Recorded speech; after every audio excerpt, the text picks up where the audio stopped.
From the streets of Amber, across the deep blue sea, a message for the children, for you and for me. Obinwannem is calling, can you hear the sound? The roots of our fathers are being found. We know they forget where we come from. The strength of a lion, the beat of the drum. One heart, Obinwannem united we achieve. Restoring the culture, that's what we believe. From the Ordinala to the Azusu we speak, lifting the fallen, helping the weak. Obinwannem worldwide, the movement is here. Igbo global, raise your head high, raise your head high. Our men will never, ever die, ever die. It's more than a page, it's a spiritual home. No matter how far in this world you roam, we're bringing back the wisdom, the tradition, the grace, putting the smile back on the Igbo face.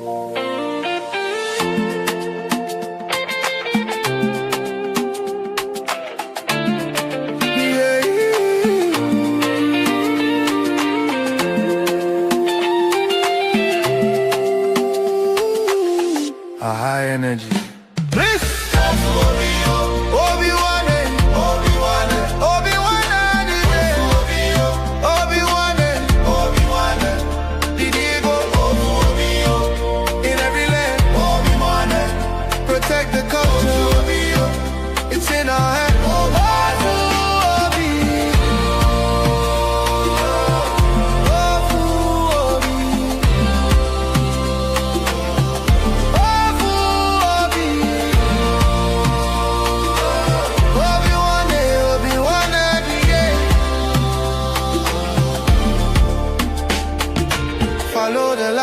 Follow the way, Obinwannem is leading the day.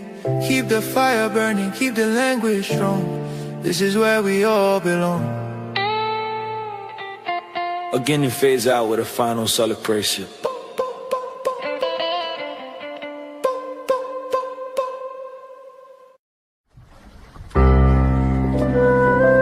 Obinwannem Global Radio, promoting the culture and traditions of Igbo nation. Oma, ugwa. Chukwu am na-akpọkwa ka m na-akpọ. Anwachi Igbo ga-adị. Igbo ga-adịkwanụ. Onwe iberibe aha bekee butere anyị. Chineke ekwere ka anyị na-ebu ya. Anyị ga-anọ n'omenala anyị. Bekee nọ na nke ha. Ụmụ anyị ga-agụta akwụkwọ bekee, gụta nke Igbo. Onye ya agwa nwanne ya okwu ya bụrụ onye Igbo gwa. Ada agwakwa ndị bekee were onu bekee gwa ha. Aja obodo na Igbo were onu bekee gwa ha. Ọ bụ onye hụ nwanne ya asị fere onye hụ nwanne fere ndị Hausa anaghị asịrị ibe ha, Yoruba anaghị asịrị ibe ha. Emere ndị River na ndị ọzọ anaghị asịrị ibe ha, but ọ bụrụ ndị Igbo fere eme onye na-asịrị ọnụ ihe kwuru ma ọnụ. Chukwu ana m yogo ka omenala Igbo mụmụ ichie ụmụnna bụ ike na-akwado m ekwadochie ike ka ihe Igbo na-aga ọfọ aga esiri kwesịrị. Ugbu a ihe anyị nọbụ agụcha n'ọjị ọwụwa ya. N'ime ọwụwa ya achọrọ m ka Igbo niile, Igbo gburugburu bịa kwado ọmarịcha Igbo ka ọ na-aga n'ihu. Ndị n'ibe ha nọ, ndị na-ana bekee, ndị nọ na Igbo, ndị n'ibe ọbụla ha nọ na Naịjirịa ka ha kwado omenala Igbo.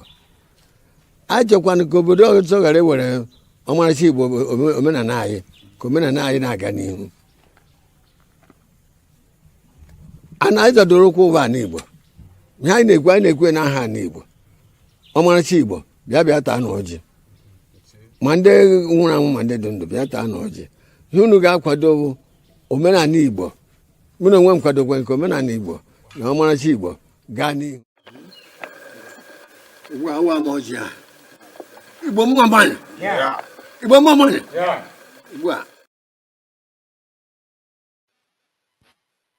Ụmụ Igbo, ọ bụrụ na ị na-ege anyị ntị n'onu ma na-ekiri ozi ọma nke anyị na-ewetara unu na ozi ndụmọdụ na ịgbazi ọnụ nke anyị na-ewetara unu, biko ka ị na-esonyere anyị na YouTube, na-esonyekwara anyị na Instagram maọbụ na Twitter maọbụ na Facebook na na webụsaịtị nke ndị Obinwannem, ka anyị wee na-ezinye bụ ozi ka o si wee kwesị dị na-adị, maka na oge erugo mgbe anyị ga-ebupụta ihe nke njirimara Igbo na asụsụ Igbo na omenala Igbo na ihe gbasara ndị Igbo niile n'ụwa niile, ọkacha ihe anyị na-achọ bụ Biafra. Ị ga na-afụkwanye abụ ozi ka ọ ga na-abịa. Ị na-esonyere anyị, ị ga na-ama mgbe anyị tụpụtara gị ozi nke dị mkpa ị ya mara, ma wee marakwa ị ga-eme ngwa ngwa ka emeghara ọdachi.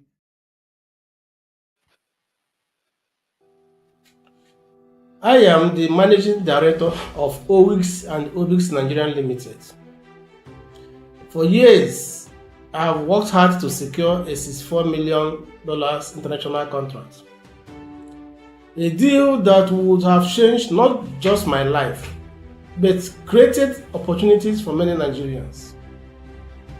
The contract was signed and the funds secured by LLC were sent through Zenith Bank, Nigerian PLC, after an agreement between my company and Zenith Bank as a paymaster for the guaranteed contract. But shortly after the secured funds arrived, the unexpected happened.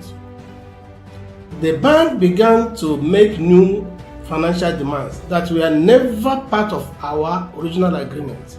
When I refused to grant those demands, everything changed. The contract, which had a strict liability clause, was suddenly terminated by breach of LLC confirmation by Zenith Bank after receiving payments which it deducted from the company account. It refused to confirm, and funds belonging to the company, which was entrusted to the bank, suddenly disappeared, unaccounted for, and years of effort collapsed overnight, automatically activating the liability clause of the contract. I have reached out privately for resolution. I have contacted lawyers, human rights advocates, and even the authorities, but no one has been willing to take this matter seriously. So I am speaking out today, not just for myself, but for every Nigerian who has ever been silenced by a systematic justice system, by powerful institutions, where all they wanted was fairness and justice. I don't seek pity, I seek accountability. I believe that the truth deserves to be heard, and I will continue to speak up until justice is done. In a series of upcoming videos, I will present clear and undeniable evidence of what transpired.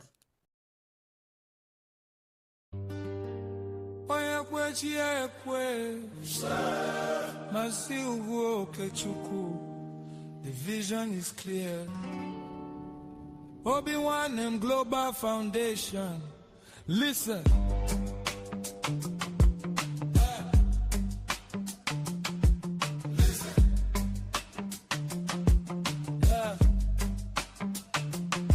They say giddy giddy bugwe is a unity, is the strength of a king. And when we walk together, there is no weight we cannot bring.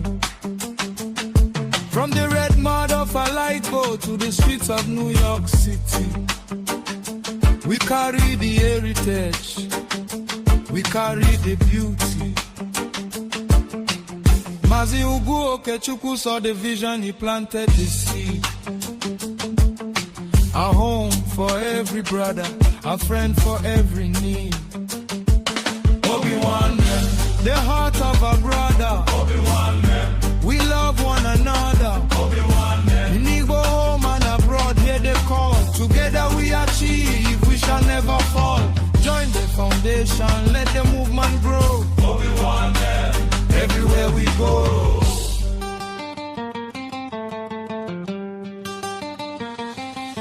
As one nunu nebunye yari, we must feed our own.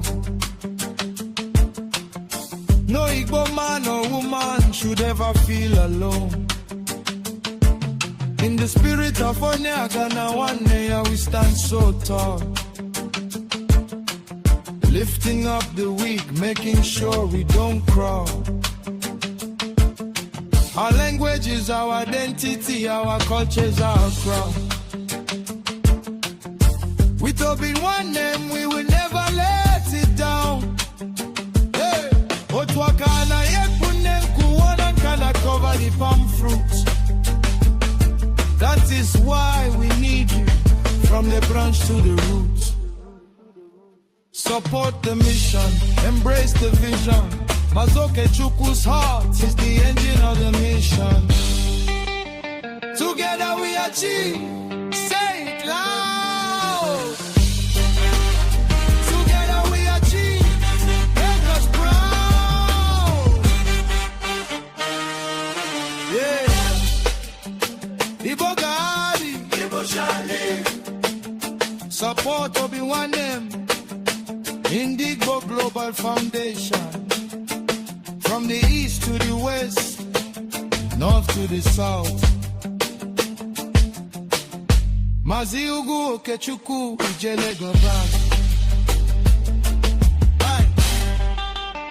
Together we achieve. The heart of a brother. We love one another. Indigo home and abroad, here they call. Together we achieve. We shall never fall. Join the foundation, let the movement grow. Everywhere we go.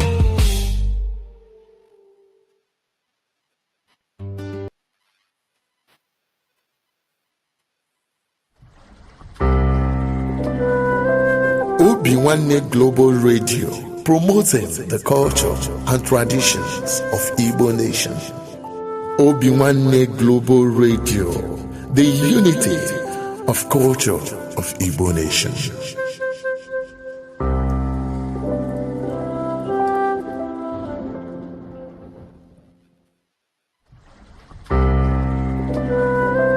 Obinwannem Global Radio, promoting the culture and traditions of Igbo nation. Obinwannem Global Radio, the unity of culture of Igbo nation.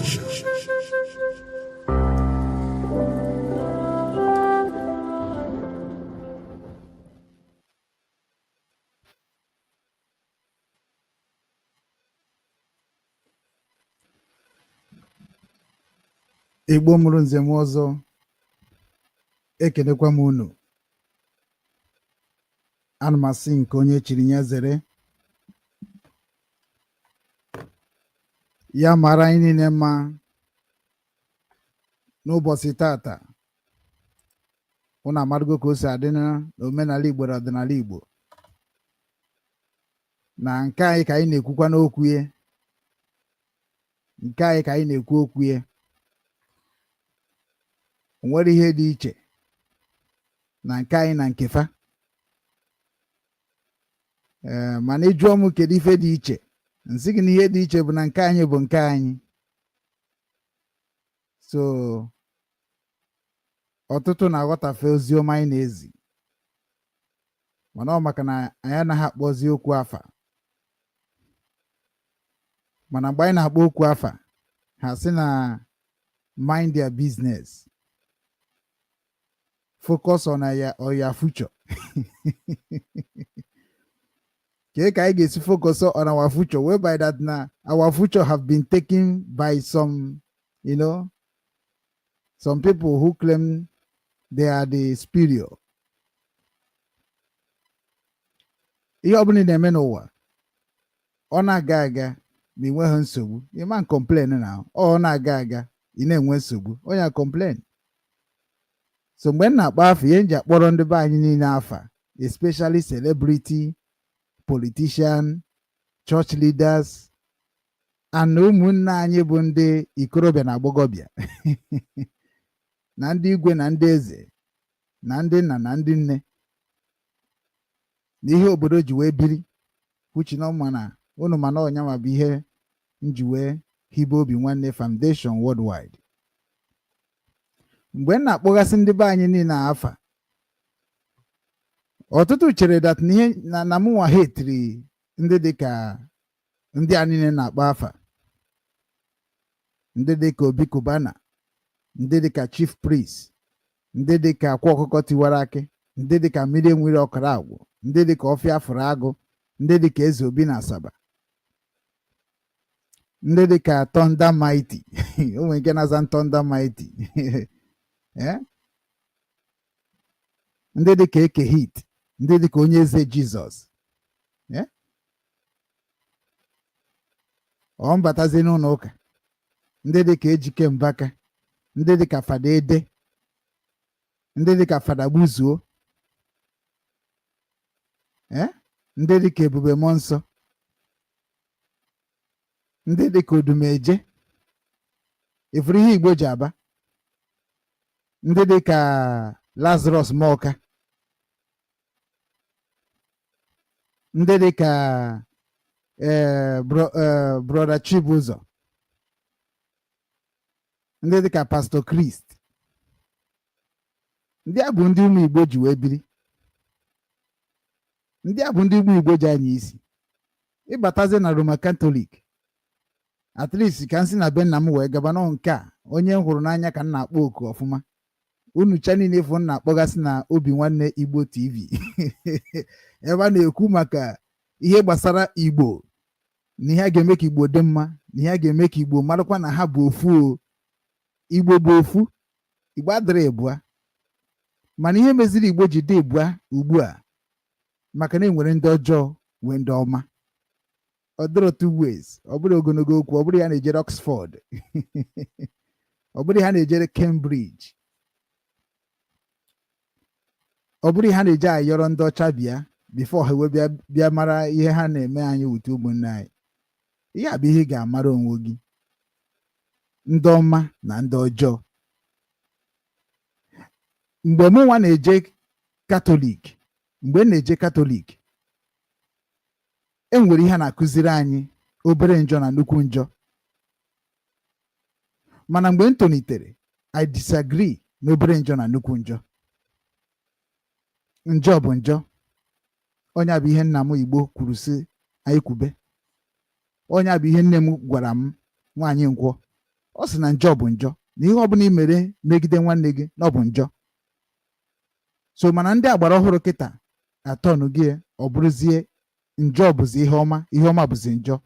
Onye mere bịa n'ala Igbo, ifu onye eme ihe ọjọọ n'ụlọ ụka, asịsị gbaghara ya. Onye eme ihe ọjọọ na politiks, ọ bụghị na nwere nna na Abraham, asịsị gbaghara ya. Mana atọnụzie another round, ọ bụ na ị nweghị nna na Abraham ma ọ bụ onwe onye ma gị, asịsị gbuo gị, ewerezie gị wee gosizi ihe a na-akpọ ihe ọjọọ na ihe ọjọọ adịrọ mma. Ihe kara m obi nji wee hibe Obinwanne Media, ihe kara m obi nji wee hibe Obinwanne Media bụ na ama m na eziokwu enwere ebe ọ gbara anya na asị, ihe ọma enwere ebe ọ gbara anya na ihe ọjọọ. So na everything we are doing nwere the last day of judgment, whether we judge ourselves alive or we judge ourselves on another world. So onye ọzọ na-respect na Catholic ma keep na respect very well until na aghọta ihe nje respect ya bụ ọ bụrụ n'oge ikpeazụ ya, dịka Bishop Igwebiko na ọ nwanne nwoke onye Nsụka, onye nwa bụ Nsụka Bishop Diocese, or I think Bishop Diocese Nsụka. Ọ mara ife m nwa na-eme, ọ mara ife m na-ekwu n'Obinwanne Igbo TV, ọ ma na ọ bụ asụsụ Igbo ka m ji ekwu okwu. Ọ makwara n'ezie na ịbịa n'asụsụ Igbo na ọtụtụ ndị be anyị nọ n'obodo oyibo echefusie n'asụsụ Igbo, na ihe Yoruba ji wee dịkọta ọnụ today, ihe Yoruba ji wee dịkọta ọnụ today na-eme ife niile together, ọ maka asụsụ Yoruba be nna ha. Enwere ibe n'asụsụ Igbo, ikwuo ya ka o si wee dị n'asụsụ Igbo, kwuo ya ikwuo ka o si dị n'asụsụ Igbo, kwukwa ya ka ọ dị n'asụsụ oyibo, ọ bụghị ofu. Onye mere ndị be anyị ji wee kwuo si na asị na kama n'oyibo, mana ka anyị dobegodi otu a ka anyị ji wee bịa n'ihe ji bịa n'ụbọchị taa. So nne emeshọn ndị be anyị a niile people nọ na social media bụkwa ndị be anyị ma ọ bụ ndị na-abụrọ ndị be anyị na ihe nji ama na ha bụrụ ndị be anyị bụ na ha nọ na comment section wee na-areply m. Ihe eji ama ezigbote nwafọ Igbo bụ ọ bụ na na-ekwu maka Igbo ọ rịbata dị ka ọ marụgoro ihe a na-ekwu ebe ahụ. Ịghọtago? Aga m aza kọl a ka m pụta. Nyenụ m some seconds.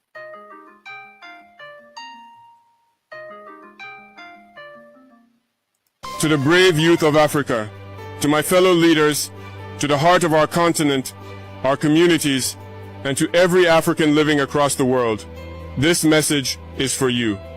Africa is not poor. We have been made to believe we are poor. But the truth is, Africa is the richest continent on earth. We have what the world dreams, like gold, diamonds, oil, fertile land, clean water, 12 hours of sunlight every day, and ecosystems full of life. Yet, our people suffer in poverty, our children go hungry, and our youth leave home. Searching for dignity abroad. This must end. We have 54 independent countries in Africa. That means we have 54 presidents, 54 governments, 54 flags. I swear to Allah, if we unite, there is no force on earth that can stop us. Not one. To my African brothers and sisters, freedom is not just a flag or a national anthem.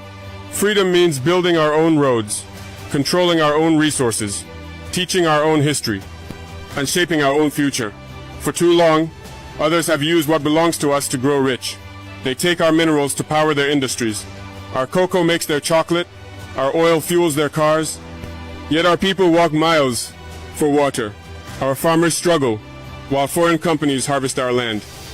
To the youth of Africa, you are not just the future, you are the present. You are the energy, the voice, the courage that this continent needs.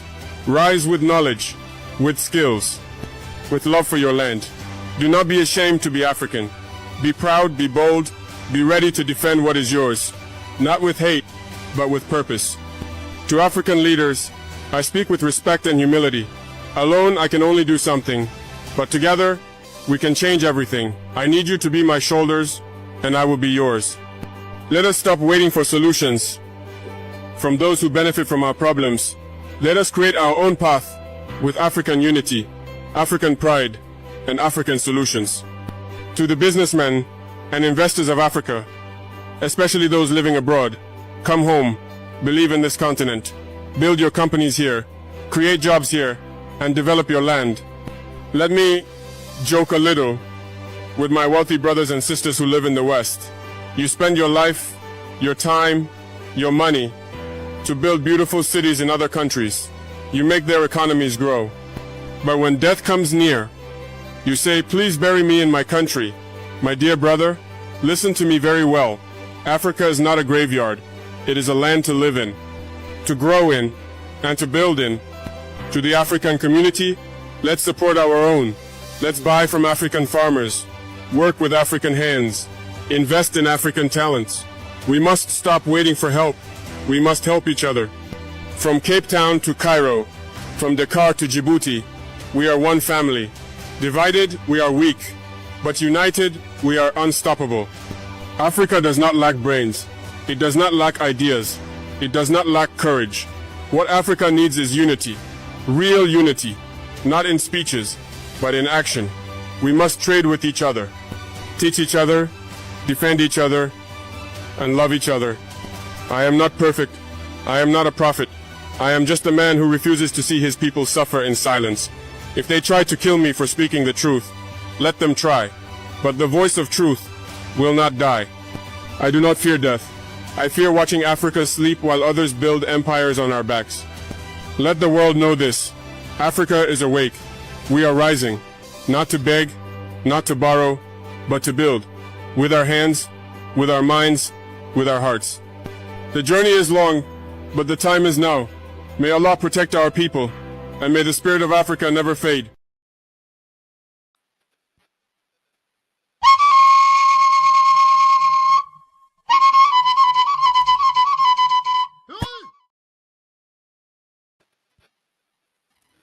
Yeah. anyị anachitekwana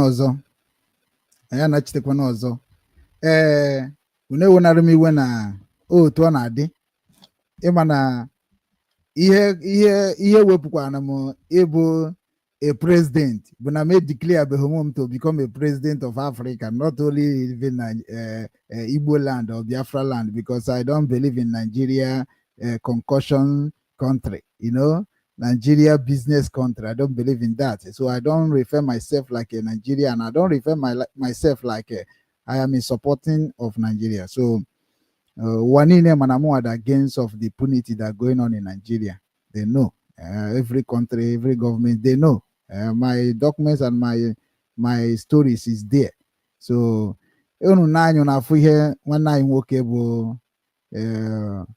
President Ibrahim Traoré. So people are calling me many times, not bomb. Ndị na-akpọ m bụ ndị na-enye m akọ n'uche. Onwekwara ndị ga-abụ ọkpọ m ife ha na-ajụ m abụrụ ife ga-lead m to my mission, because I have a very strong mission, and that strong mission is not a hidden one. But my mission did ihe mepere ya ka nji na media. I did not plan to do business in a land that is having security. Although possible, in invest a land imana save adria. So you go in na ala na save one na onya mere many of you people kuka enwete go Biafra government. But na give one I chose ke enwete Biafra government kedu ka agwa gede kwan. I ga man ka agwa gede. Agwa ga bụ ezigbo agwa maka na ogwa ga bụ the government. The government is for people. People is for government. So onya mere sometimes people na akpọ m like this. Na-enyekwa ha akọ n'uche ha ga na-enye ụmụnne ha ma ụmụnna ha.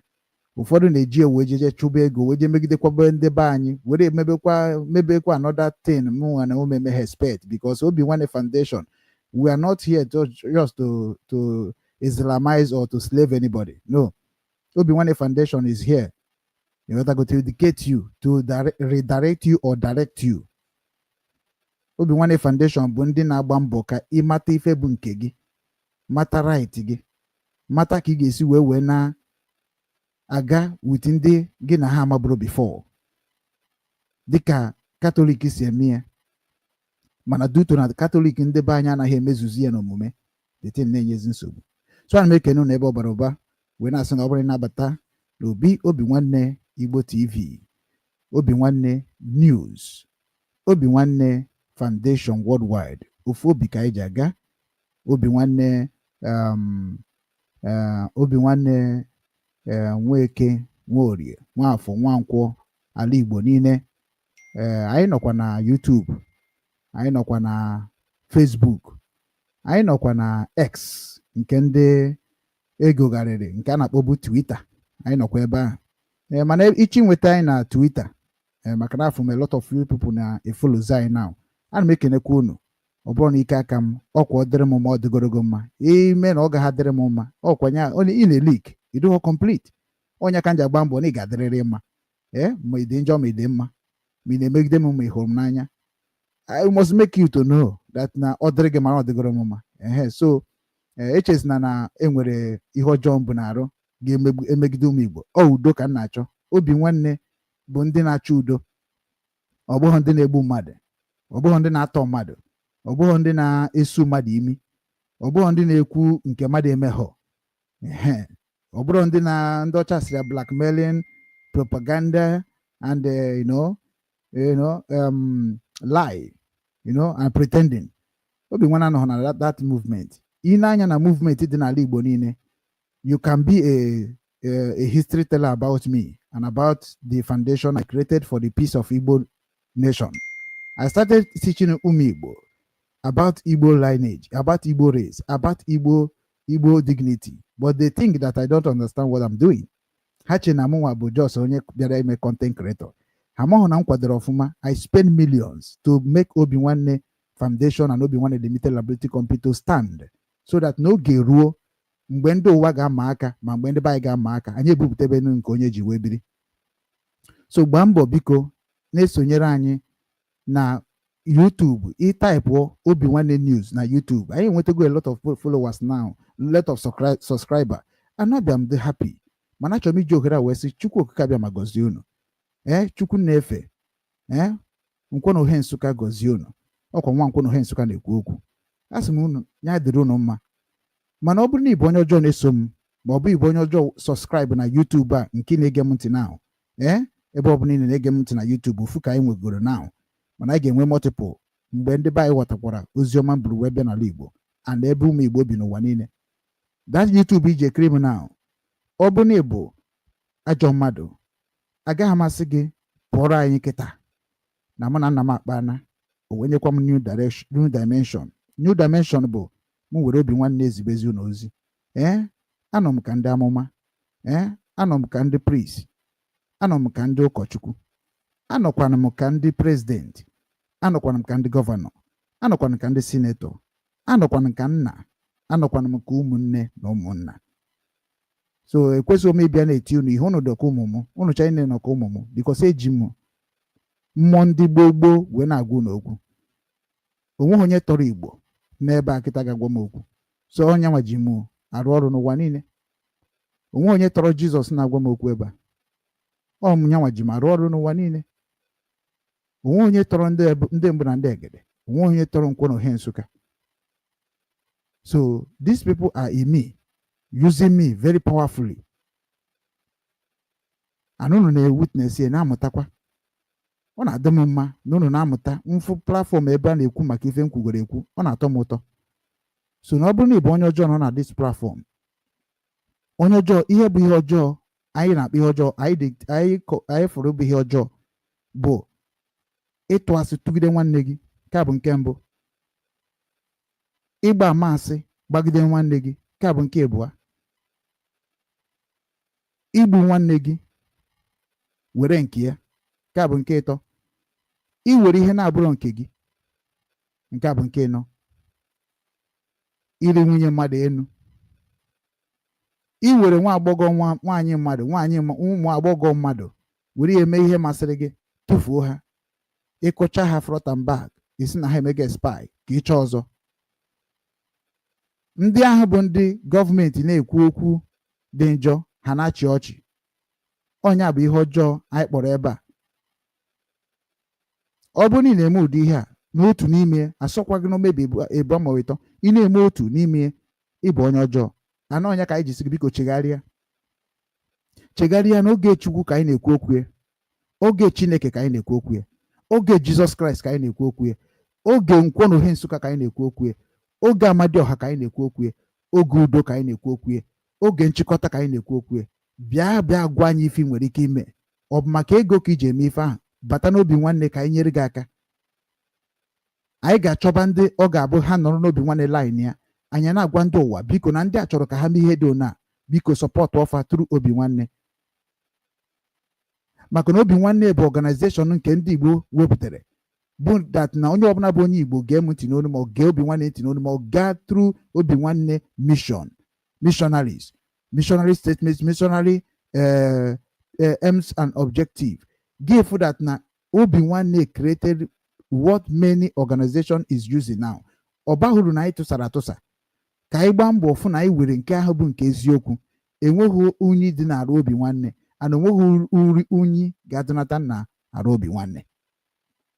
Enwere ike na-afụ ya na ịkwado Obinwannem ndị agha na-ekwu okwu ya, ọ bụrụ na akwado m, mba, ọ bụrụ na ịkwado m, onwekwe ga-akwado gị. Obinwannem anaghị atụ asị. Obinwannem ejiri anya afụ ndị na-atụ asị. So na ọ bụrụ na ị nọ na platform abụrụ anyị na-atụ asị, mebi ịfụ ihe papa gị mere ịtụ asị, ịfụzie papa onye nke ọzọ mere ịchọ ka ekwu eziokwu, da Obinwannem nọ na ya. Obinwannem nọ na fair justice. Ọ bụrụ dat na anyị si na ihe adịrọ mma, ka anyị niile condemn ya, ma n'ihu akwụkwọ, ma n'ala Igbo, ma n'ebe ọbụla anyị na-agagharị bụ ụmụ Igbo na-eme ife, anyị condemn ya into all the mission of Obinwannem. Obinwannem nwere mission that na very soon our media team will be going everywhere Igbo people are doing things. That is why we need supporters. That is why we need volunteer. That is why we need partnership. That is why we need workers. So that now we can execute our plans. because ọ bụrụ na anyị ncha niile pụtasịa wee condemn ihe ọjọọ kpọọ ihe ọjọọ, there is no way we need a help from America or from British or from Israel. No. Ndị a na-enyere aka bụ ndị nwere nsogbu. Then ọkwa anyị nwere nsogbu ya, kedu ka nsogbu a si bịa? How can we treat it? That is why we topic Akwa Okuko wee bịa taa. Many of you people have talked about Akwa Okuko tiwara aka. Nwana anyị nwoke bụ brother Chigbo, ọnụ na-ekwuru ndị Christian. Ka o si ma analyze Akwa Okuko tiwara aka bụkwa datin ahụ na-eso okwu n'omenala Igbo. I am representing omenala Igbo, ọdịnala Igbo, global. I am the first television channel speaking about omenala Igbo, ọdịnala Igbo, and stand on it and speaking about everything that's going on in Igbo land. Na-ekwu ka ọ dị, na-akpa afa. Obinwannem Igbo channel, Obinwannem news. Everything na-agwa unu na-akpa afa. Nke Obi Kubana ọ naghị eme unu n'alụ. Chief priest ọ naghị eme unu n'alụ. Akwa Okuko ọ naghị eme unu n'alụ. Eke hit ọ naghị eme unu n'alụ. Ọfịa fragụ na kedu nke na-akpọ mmiri nwere ọkara agwa ọ naghị eme unu n'alụ. Then ebe ife niile m kwugoro since 2019 na alameti on it na-agwa that na these people are not representing Igbo people, and everything they are doing is going to affect Igbo people and Igbo race. Let me put it like this. Many of you people think that is when you are running from truth that lies will protect you. No. Each that na ihe mgbe ị ga-afụ ndị ma ihe, you are going to be ọ ga-adị gị ka chinkego ọ bụ na ọ dịghị exist. So na ọ bụrụ na ịbata na page Obinwanne, biko ana m ayọ gị chegharịa. Enwebe mmeri ife ọjọọ, biko don't hesitate to make sure that you report me. I am not in the journey to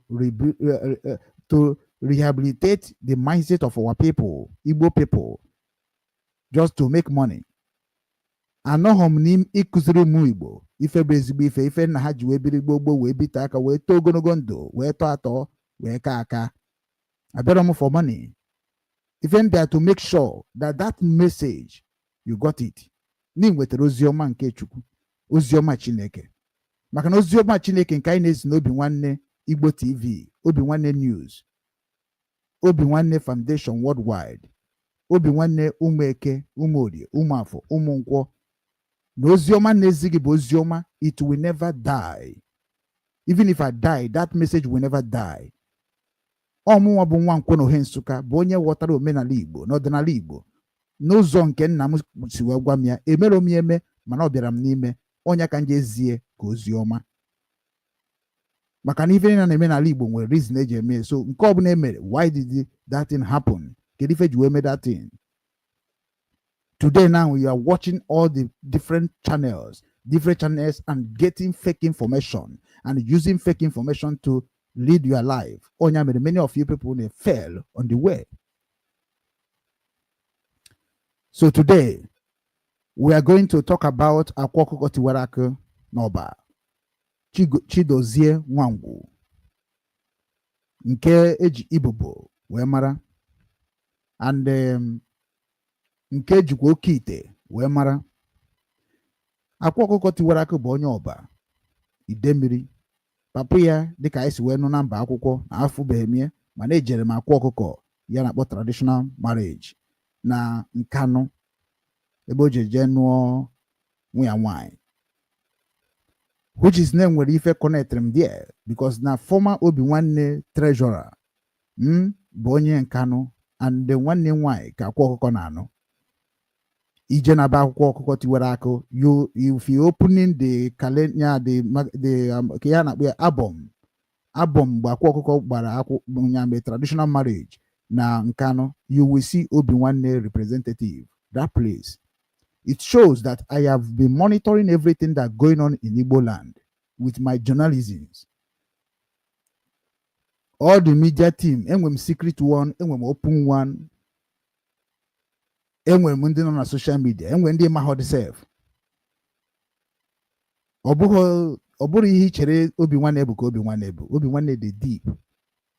I planned about Igbo Nation before I started creating this news, this media. I planned Obinwannem ofuma. I wrote me aro kamado. Onya melige defeat Obinwannem. Although possible, Obinwannem is stronger than any movement in Igbo race.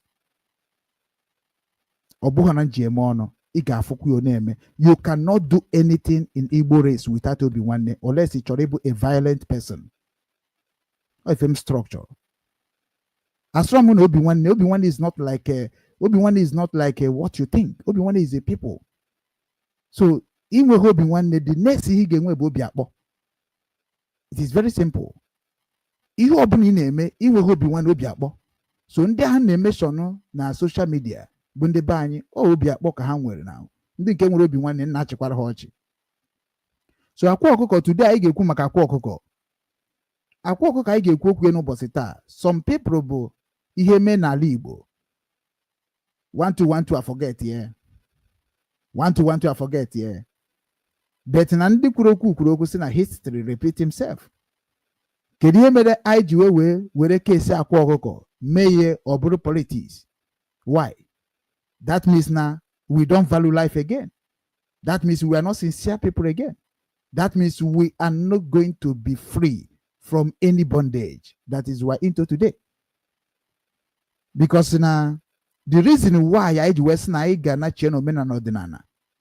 the reason I am against Christians, the reason I am against Christians, and even Donald Trump must know about the line or the action of Christians in Nigeria.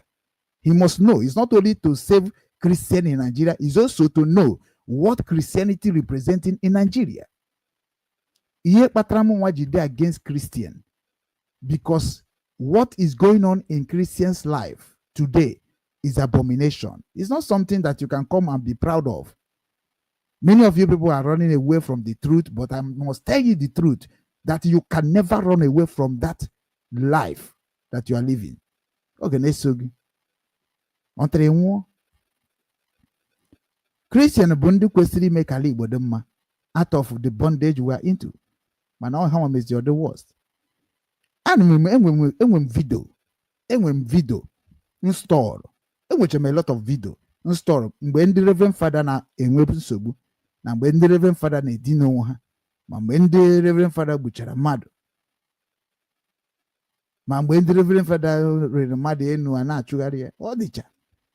And mgbe ahụ bụ ọ bụ na ụdị ihe ahụ mee post na Facebook, ndị mmadụ ga na-ekwu, ndị mmadụ na-asị no, God don't judge him, only God will judge him. Na-etere ya mmanụ. Ya bụ onye Igbo na-ekwu ụdị okwu a. Nwaanyị mmadụ ka ejidere tarie, ị na-asị that no judge God ya judge ya, mana ọ bụrụ onye ọzọ na-abụrụ Reverend Father ma ọ pastor, then ga-esi were okwute tugbuo ya. Ọ ebe a ka nna anyị Igbo ji wee bụọ ọnụ niile ọnụ. A lot of you ma mgbe na-egbu ụmụnna anyị hazi oju na-agba ha ọkụ. I have been stopping a lot of things in Igbo land. Ọ bụrụ taka m bidoro oziọma nke Chukwu. Oziọma Chukwu have been in me. I can never be corrupt. Never and ever. I'm going to one person can mechara yotago gbanwee ndụ ya. Ọ ga-amasị m. Ọ ga-adị m otu. Aga m adị very happy. As na majority biara, man, all few have chosen. So Akwa Okuko were like many of us, many of our people. Amam na ha matakwara ife, but can put to go my own record.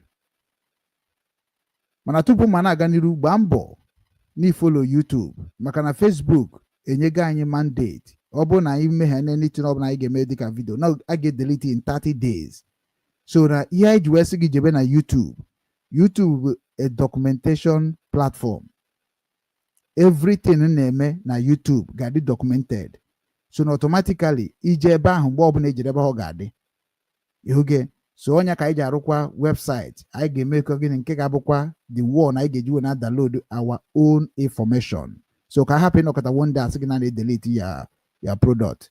So onye abụrụ ya. So na ọ bụrụ na isonyere anyị na YouTube, subscribe share kwa ka ọ na-aga ebe dị iche iche. And those group m tichagoro na WhatsApp, ana m asị unu ụtụtụ ọma ka ekunu mere. Ama m n'udo dị.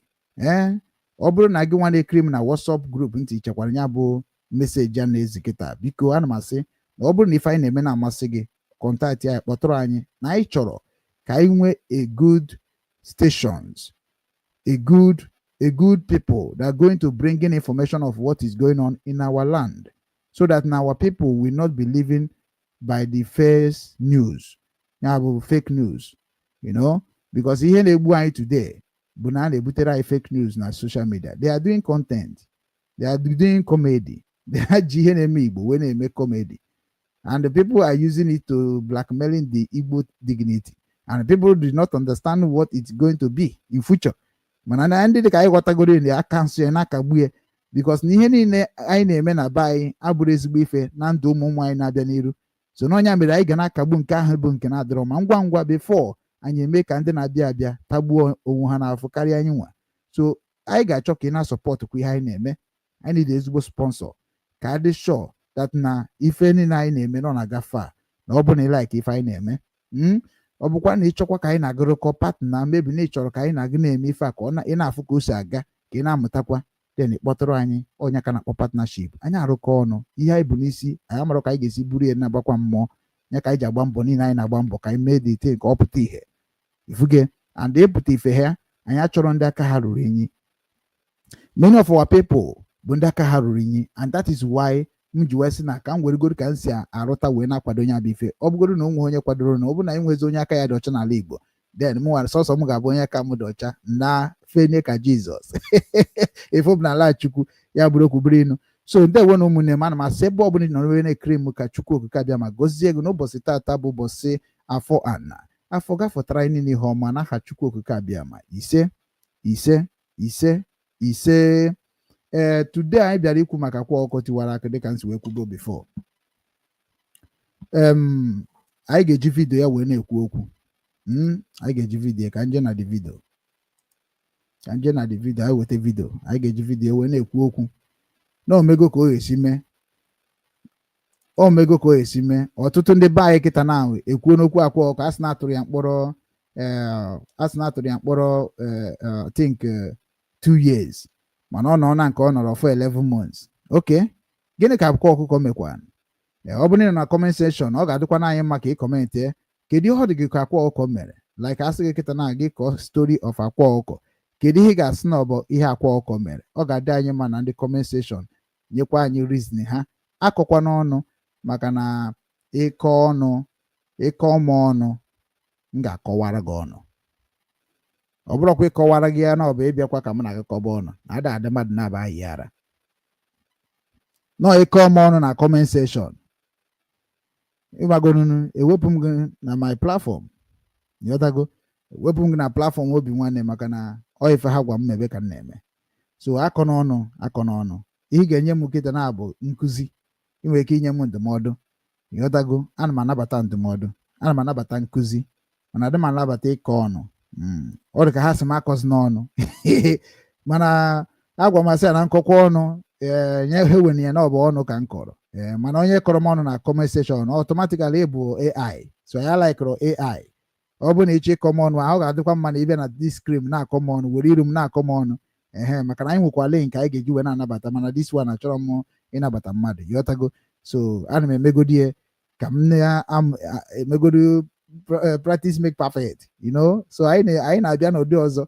So akọ n'ọnụ na comment section. Ị nọ na comment section, ihe ị ga-emere m just kene m, tuo m afa, ịmara ha iji mara m, gwa m ya. Ọ bụrụ nke dị njọ, gwa m ya. Ọ bụrụ nke dị mma, gwa m ya. Mana akọ n'ọnụ maka na ihe na-ebutekwa m wee ịkọ ọnụ bụ na ị na-akọ m ọnụ. And ihe na-ebute m most of ịkọ ọnụ bụ mgbe m na-agwa gị eziokwu ihe na-emenụ. Ị na-efilisi na m amara ihe, ị na-efili na m na-emebiri gị ọrụ. Ịghọtago, ịfọrọ na ebe a ka m nụrụ na-ese okwu. So mba, ịbịa ha na aịda na ikenere m, maka na ịbịa n'ebe nna m ọnwa nkwụ na uhe Nsụka, anọchitere m ndị Amaji Nsụka. So ịbịa ị na-respect ndị Amaji Nsụka, maka na ịkọ m ọnụ ịkọga Amaji Nsụka niile ọnụ. And isi na Amaji Nsụka pụta ịkọgokwa Nsụka niile ọnụ, ịkọgokwa Enugu steeti niile ọnụ, ịkọgokwa ala Igbo niile ọnụ. Maka ana m representịrị ụmụ Igbo bụ ndị nke nwere Obinwannem n'obodo ọbụla ụnụ nọ n'ụwa niile. Ọ mụ na-representịrị fa. O nwere onye ọzọ na-azụ Obinwannem ma onwe onye bụ ụzọ zaba Obinwannem rejista ya erejista ọ dịka movement eji eme nkụzi bụ nwanne anyị bụ Obinna Okeke. Ifuge Obinna Okeke and afia ahụ dịkwa obi n'Okeke, something like that. O mepee ya onye nwa o registered in American, mana o mere njọ aka ya ruru inyi. O nwere ife o mere etinye na money laundry. Ịtaipụ ya kịta a ga-agwa gị ya. Onye nwa bịa na-ekpuchi afa m ka Google hapụ ma Google na-atara isi ha na ịtaipụ Obinwanne, who is Obinwanne ma Obinwanne, o buru gị bujebere gị na nke ndị na-ese mkpụrụ mmiri maọbụ ndị na-eme ihe ọjọọ. Ịghọtago? Bet na nwa ya akọ nkabago ha. Ịtaipụ Obinwanne na Google na at least ya akọ nkabago ha already. So because we need to suppress that Obinwanne mere ihe ọjọọ, because Obinwanne abụrụ ndị ọjọọ. Obinwanne abụrụ ndị ọjọọ. So Obinwanne ekwesịghị na-eme ihe ọjọọ. Anybody using the name of Obinwanne not supposed to be doing evil. Although possible anywhere. So I am the one who hijacked the spirit of Obinwanne. Yeah. So mezie ka ọ bụrụ Obinwanne. Ị gaghị denwuzi Obinwanne fu ebe ha na-eme ihe ọjọọ. Akonkagomie. That is part of my duty as onye Igbo. Akonkaram the name of Obinwanne. Bambo funa everything concerned that name on Google must be honest and transparent and truth. So ọrụ m na-arụ abụrụ na ọ bụ ka ịbịa ka ịkwụọ m ụgwọ, ọ na ka maybe ka ịfụ masị onye dị popular na be nna gị bụ ebe ruru unyi. Google bụ ihe m chọrọ ka ọ mara m. And if Google know me, my son Chimobi Ugwu, then one day ọ type afa nna ya ma na ọfụ mebe m na-eziri ụmụ Igbo ozi ọma na-agwakwa ndị ụwa nke m na-agwafa. So I'm not here for you. I'm not here for you to promote me. I don't pass that level. You go. Ihe m na-aga bụ ihe ma future children ga-eri urie, because unu chani na-ebu the same thing unu na-eme. Edi na Nog ha mechara mgbe nwa. Kedu the history of Edi na Nog? Kedu the history of Deriko Nwamama? Kedu the history of Bolingo Hotel? Kedu the history of ndị a niile furu mechara ihe ọjọọ n'ala Igbo? Kedu ihe benefit? Kedu ihe ụmụ ha na-benefit? The thing return again. And that is why we, the preacher of Igbo movement worldwide, then I ga-agbambo change our history by writing, by speaking. I na-eme ka ndị mmadụ na-aghọta na Igbo abụrụ ajọ mmadụ, na ihe bụ ajọ mmadụ bụ ndị Igbo. Ndị Igbo bụ ndị claim na ha bụ ụmụ Igbo, whereby that na ndị ahụ bụ ndị nke ọbara ha the mix, anọ ha nwa bụ the terrorists anyị nwere n'ala Igbo. And we are here to expose them by their name, by their business, and by their thoughts. Onya meri jafu na platform maga nogide, all the Indie Igbo platform will die on social media. And when you me oles for a chegarere, ngana drive, ngana anya haka moto, nganya gide hanyagide nyapo ha. The week okay man behane me content na wori Igbo ma touch ebro ihe ni na ma yule dochie ima mgbe ha na scatter everywhere. I still remain where I am.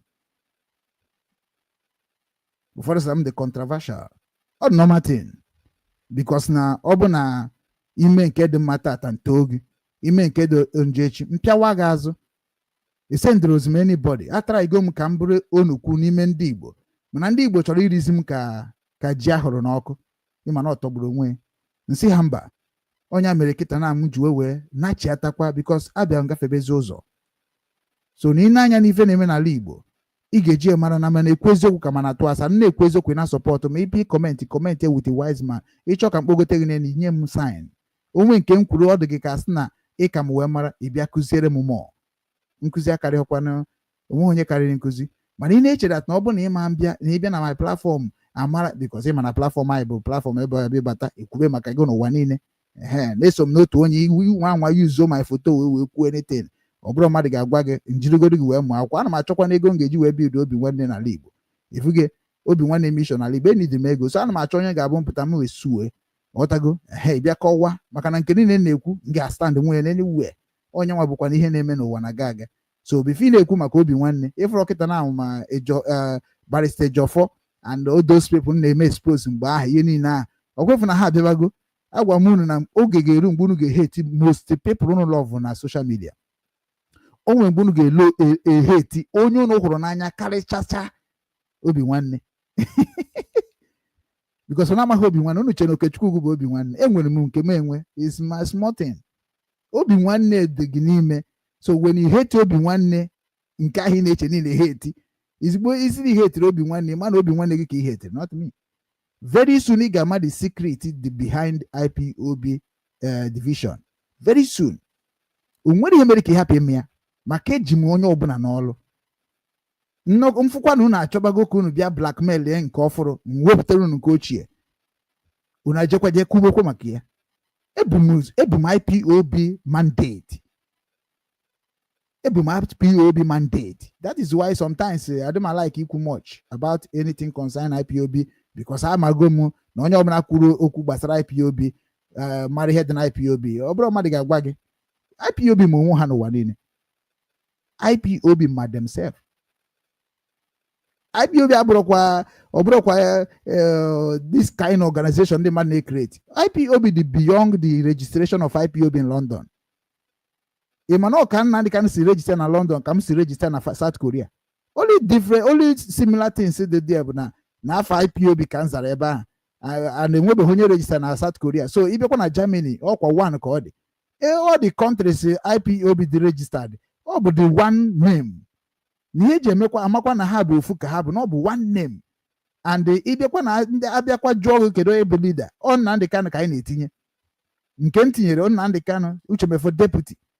If you get so automatically to akosi were registered now the whole world. So you name with IPOB. The government of that country we know self neighbor IPOB because every IPOB registered, the names is listed in the government. Like if you go to South Korea, my name is in the list of IPOB member in South Korea government. Is there? Is there on their portal? Unless an IPOB closed in South Korea, then my record and my name will go out of the South Korea government. I'm stamp South Korea government in here. But say open when it no open and IPOB game, they have any letter to government of South Korea. We just an embassy open a hand, so stamp ham and over the initial stamp and so to God the IPOB in that country game was a serious problem. Do you understand now? When the immigration is asking them how is Okechukwu? How is Alexander? Where is Alexander? There is a reason. Because to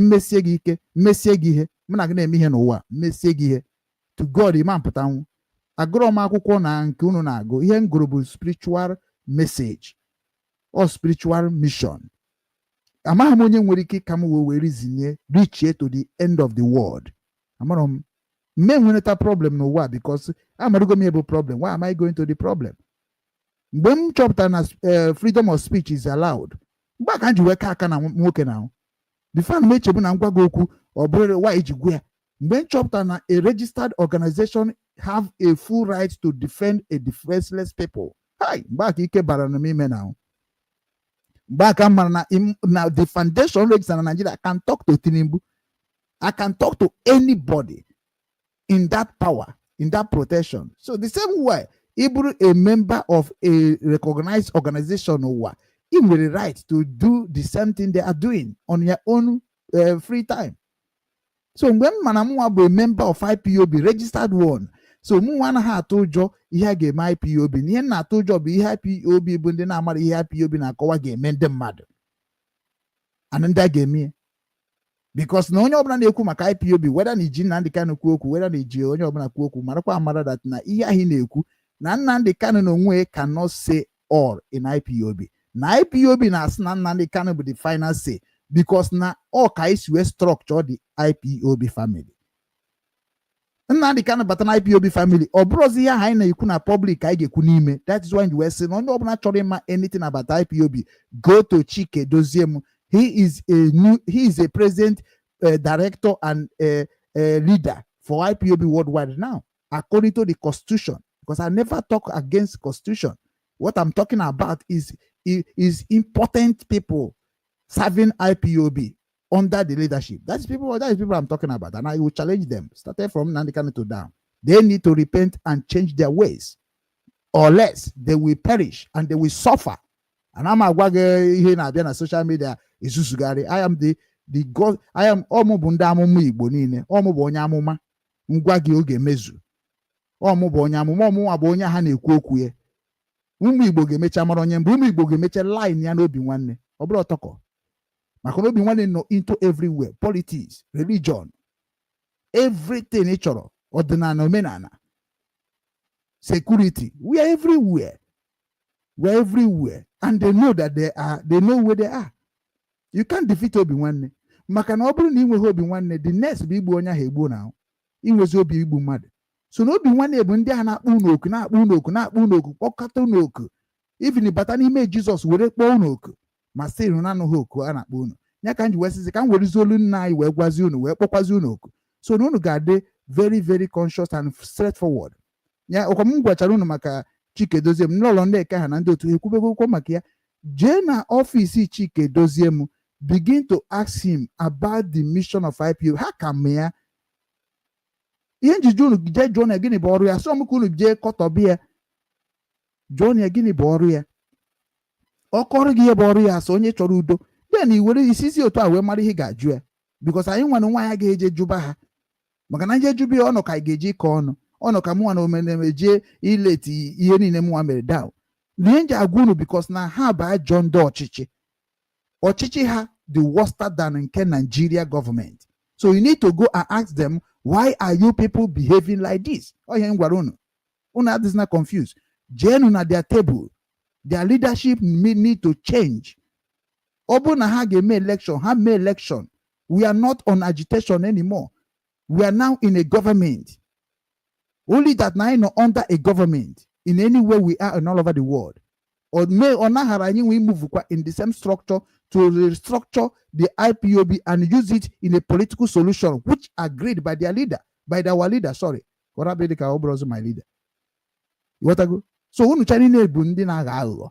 Unu achọrọ ime ka Igbo dị mma. Unu achọrọ ime ka Biafra nwere onwe ha. Unu achọrọ ime ka Nigeria mara the worth of Igbo people. So mụ na ebe a to make you to feel like you are nobody.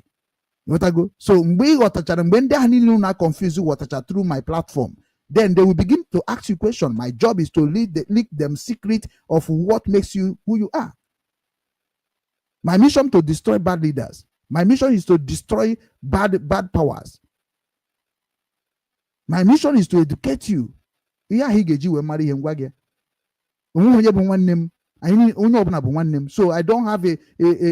don't have a double mind or I say I like Monya. Even my wife, I'm going to marry. I will never love you more than I love others. It's the same love. Love never be high and low. Love na love. Better conscience ki eji control love. Love once. Anyone you want to touch, and will prostitute you, and will case me. So he can love everybody equal. The God love all of us equal. So why do we love now in a different way? Can you ask yourself, as a Christian, as a traditionalist, why our love now begin to circulate like pieces of paper? Why? Because na mgbe nna m zuru m ozi mgbe o nyere m iwu nke Chukwu o mere ka mmata hụ nwanne gị n'anya dịka isi hụ onwe gị n'anya. So why now if otu na afọ masị onye Igbo now ị na-agbara ọsọ na channel m ị chọrọ ịkwalite m ị chọrọ ka ndị ụwa mara m ị chọrọ ka m bụrụ onye eji eme ọnụ? Why all those things? What are you going to benefit on it? Kedu ife uru ị ga-erite n'ipuluru the truth that going to liberate a lot of millions out of the slavery? Kedu ọ ga na-ahara gị?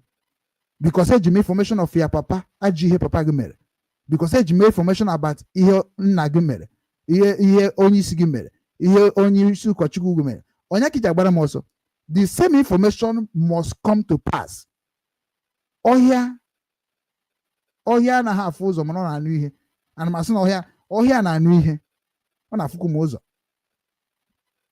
A sị na ihe zoro ezo ga-emecha pụta ihe. I prepare myself in time. I'm no channel get support be her job.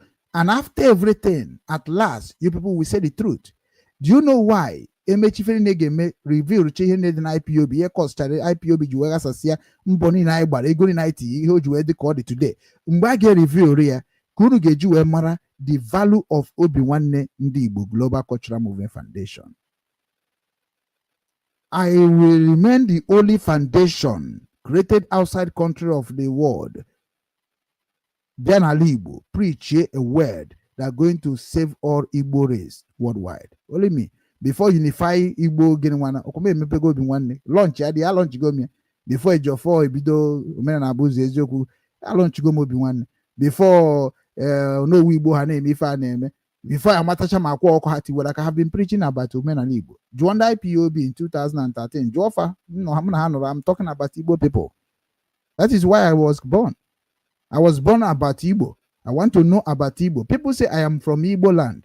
Then I want to know the history about Igbo land and how to know the Igbo people. About Jife Kobo. About Jife, you need to listen and also help me. So yaga zero nya obuna boye nege munti no nebe obune no niyo owanine. I make a nenuku mad. Hey, Odogwu na Denmark. Odogwu na Japan. Onwe Denmark mune yaku proku. Odogwu na Denmark. Modumu Dominic. Mfukwa hana ya erotemu nobi. Ifrukosada erotemu nobi.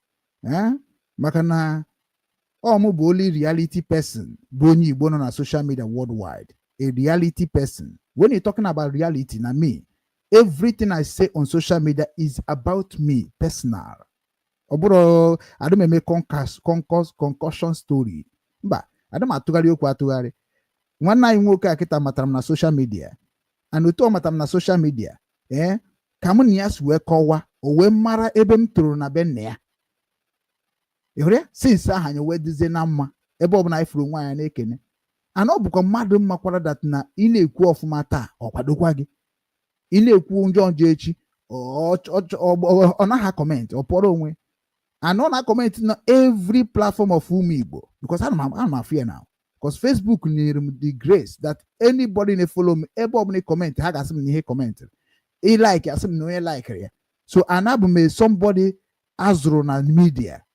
Agrumu media go. We moti ofuma. Before onye Igbo kamu we marifa na na journalism or media. Iman onya just not sponsored by terrorist government in Nigeria. But every individual like me, the thing where Tony Igbo get spend millions and they spend every month to acquire these channels. Ima that na onya na ko Obinwannem Igbo Ima no omu kuziri ihe na eme. Because ndị Igbo anaghị eme invest n'ife ga-abara uru in future. So Dominic Odogwu ana ekene otekwana anyị ga-ekwukwanụ orugo mgbe anyị ga-ekwu ọkwa na Obinwannem business strategy anyị na-ekwu okwu ọ ka nọkwa n'ife a na-eme. So and m ga-akpọ gị after this program ọ bụ na after m akpọ gị ka anyị reason amara m time ị ga-eji wee nwee ohere bet m ga-edere gị na message ka anyị wee karịa maka na ịma na ekwube ma anaghị eme ma ọ dị ka na-akụka. So Obinwannem preach go message well. Ihe anyị need is now to make it reality. Anyị nwere some proposal ụmụnne anyị chọrọ ka emepere fa some businesses n'ala Igbo. Nwere ndị chọrọ ka emepere ha restaurants, nwere ndị chọrọ ka emepere ha some ebe a na-akwa akwa, pottery, they are lining. So Obinwannem chọrọ ka anyị na-emekwa ife anyị na-preach in reality. So ka anyị ma na ga-create a company that's going to be unique. And that company ka anyị wee plan ya nke ọbụla emepere a design ya in European standard, in Western world standard, not European standard, because this European standard dịka Japan ahụ nọ n'ọbụrụ ife na-ekwu ka ọ dị na Japan. So anyị chọrọ ka ebe ọbụla anyị chọrọ imepe ka anyị mepee ya ọfụma. Anyị nwee workers, anyị nwee delivery, anyị nwee ife niile emepekwara ya platform nke ọ na-arụkwara onwe ọrụ na-aga. So anyị ji ezigbo plan. Ano kita na ka nidire Obinwannem nidire onye dịka gị. So I will contact you. Anyị akpa onwe bi esinye aka dịka isi kwuo na mgbe ọbụla anyị dere da ime ka mara. So oge rugo mgbe m ga-abịa kọrọ gị aka na ndị otu anyị ndị ọzọ bụkwa ndị kwukwa return. Ịma na ibe na Obinwannem ha na-eche na ndị nọ n'ime group bụ Obinwannem members. So ana m agwafasị ya na ndị bụ Obinwannem bụ ịbịa na kita na page Obinwannem Igbo TV ihe anyị bụ 190 something members. So onye ọbụla nọ n'Obinwannem Igbo TV ma ọ bụ any platform ebe Obinwannem nọ, because all the platform for Obinwannem anyị nọ na 8 channel right now, all the platform of Obinwannem ebe ahụ nọ, you are a member of Obinwannem. Ịma na ndị be anyị aghọtara ka nsi wee structure Obinwannem. Enwe ndị bụ online defender, enwe ndị bụ online messenger, enwe ndị bụ WhatsApp messenger, enwe ndị bụ village WhatsApp messenger, enwe ndị bụ state messenger, enwe ndị bụ my messenger. So emere m na ndị mmadụ na-eme ihe a na-eme n'Obinwannem ọchịka nnachi. Because ihe ji achị ọchị because na ịmara Obinwanne and many of you unu pụọrọ Obinwanne ka unu amatakuzi m more. I know that is the reason. And kịta ya chọrọzi group of Obinwanne, ihe anyị chọrọzi kịta na bụ workers of Obinwanne if ọnọdụ gị iche. So o nwere ndị iwe na-ewe na m flushiri one group siri na anyị juru ebe ahụ group karịrị na everyday mpụta ụtụtụ na-echere groups, so afọ na ya na nwere ife mbụ n'obi wee wash all the groups down. Nwere ihe mbụ n'obi na ịchọ ijoin Obinwanne, join Obinwanne wit ihe ga-eme nwere Obinwanne. Ọ bụrụ every time mụ na ga anọ na WhatsApp nwere ihe na-eme, ị naghị support Obinwanne media, ị naghị support Obinwanne workers, ị naghị support Obinwanne mission. Nwere ihe na-eme ị nọrọ mụ na ga na-akpa nkata kedu ihe gbasara mụ na gị na-abụ nna m nwa need that thing this year. Ekwuru m ekwu na mbido. Daalụ odogwu na Japan, daalụ rinne ọnụkwu mmadụ ka ebu nnukwu mmadụ ka ebu. Kedu afọ ị na-etudu gị ka afọ a na-etugu ka ndị ụwa mara na ọ bụ na ịchọkwa ka ndị ụwa mara, because onye bụ ikwesịkwa ichenji afọ a na-ebukwa na odogwu ka ebu. Ikwesịghị ichenjikwa n'afọ gị, a na-echenjikwa na echenji zaa n'afa ndị Igbo ji dị ebube, maka na Igbo ije na be nna gị chie ya echi emezuo ya emezuo ọka aka, maka na echichi ndị anyị na-achọ ndị echichi dị na-eme ọfụma. Ọ bụrụ ndị ga-abịa echichi a na-eme ka Akwa Okuko tiwara aka. Anyị na-achọ ndị echichi ga-abịa echicha ihe ahụ ha chiri ka ha na-eme, because ekwesịgo m imekwa gị invite. Dominic ekwesịgo m imekwa gị invite ka ị bịa kọwara anyị echichi ichiri, maka na onye a bụ ife nna akụzi n'Obinwanne ka ị gwa anyị echichi ichiri na kedu ihe dị gị n'obi iji chee echichi ahụ and kedu ihe bụ ọrụ ndị echichi ahụ. Ọkwa ya nna akụzi now, so ka onye ọbụla bịa na-akọwara ụmụ Igbo, maka na anọghị m na ịbịa sị ka m kọwara gị ka Nnobi ede. Ọ bụ onye Nnobi ka ebu and mụnwa abụrụ onye Nnobi. Nwere mgbe m eji mmagide Nnobi ma akpa ala ihe dị na Nnobi. Mba, obibi ka m biri ebe ahụ gbaa mbọ ha nye m ihe mbụ n'ụbọchị taa, because ọ Nnobi mekwara na mma ihe, because ọ bụ na ha pịara m pịakasịa m wee mee m ka ndị n'ụbọchị taa, enwe ka amamihe ama ndị ịghọtago. So automatically onye Nnobi ga-akọwa maka Nnobi, mụ akọwa maka be nna m. So that is why we are doing everything we are doing. Nene afọ echichi ya na ọkwụ na afụ gị chief Chief Ọhamadike. Ọ gịnị na-eme oke mmadụ na Nnobi. Chief Ọhamadike na Nnobi. Odogwu ndị Nnobi ji wee na-eme ọnụ. Nna m Nnobi bụkwa n'ezigbo obodo. Ihe ndụ mụ na Nnobi anaghị m echefu. Ịghọtago, Nnobi bụ nnukwu obodo, obere obodo mana ihe na-eme n'ime intellectuals, rich men. Nnobi so na ịbịa n'ala Igbo, Nnobi so na ebe ọ ga-abịa ịbịa nne obi ịbịa n'obodo ahụ, you will love it. Men nọ ife niile zuru oke. Chief Ọhamadike na Nnobi, daalụ. Ga na-akpọ ọnụ gị na ahụ, ọ bụghị every time Dominic. Mba, na ịgafego level of Dominic. Daalụ nwanne m nwoke, daalụ ụmụ Igbo. Asị m unu ncha niile na-ekirikwa m ekiri, onye kpụzikwana m anya, tuonye Chief Ọhamadike na Nnobi. Ịma na ndị Igbo ndị ọzọ ga-asị o nwere ihe mere anyị ga-ejiche gị echi, na ọ bụrụ ịchọ ka anyị too gị nye anyị bribe. Onye mana ọnya bụ ebe kọcha Igbo nọ mebie. Mana ịchọrọ ịmara onye ọ bụ ije jụọ ndị Nnobi onye nwa beta ituo ya onye nwa na ọ ga-adịkwu ya obi mma ka o jee mekwara ndị Nnobi. Ihe agbanyeghị nkwa ike o meele gị n'ọkụwa adị. So jisi ike ise na ike ụmụ Igbo. So now achọrọ m ka anyị baa na the Akwa Okuko message. Ka anyị bazie na Akwa Okuko message na anyị emego nkọwa ọfụma. Ka anyị gaba n'iru,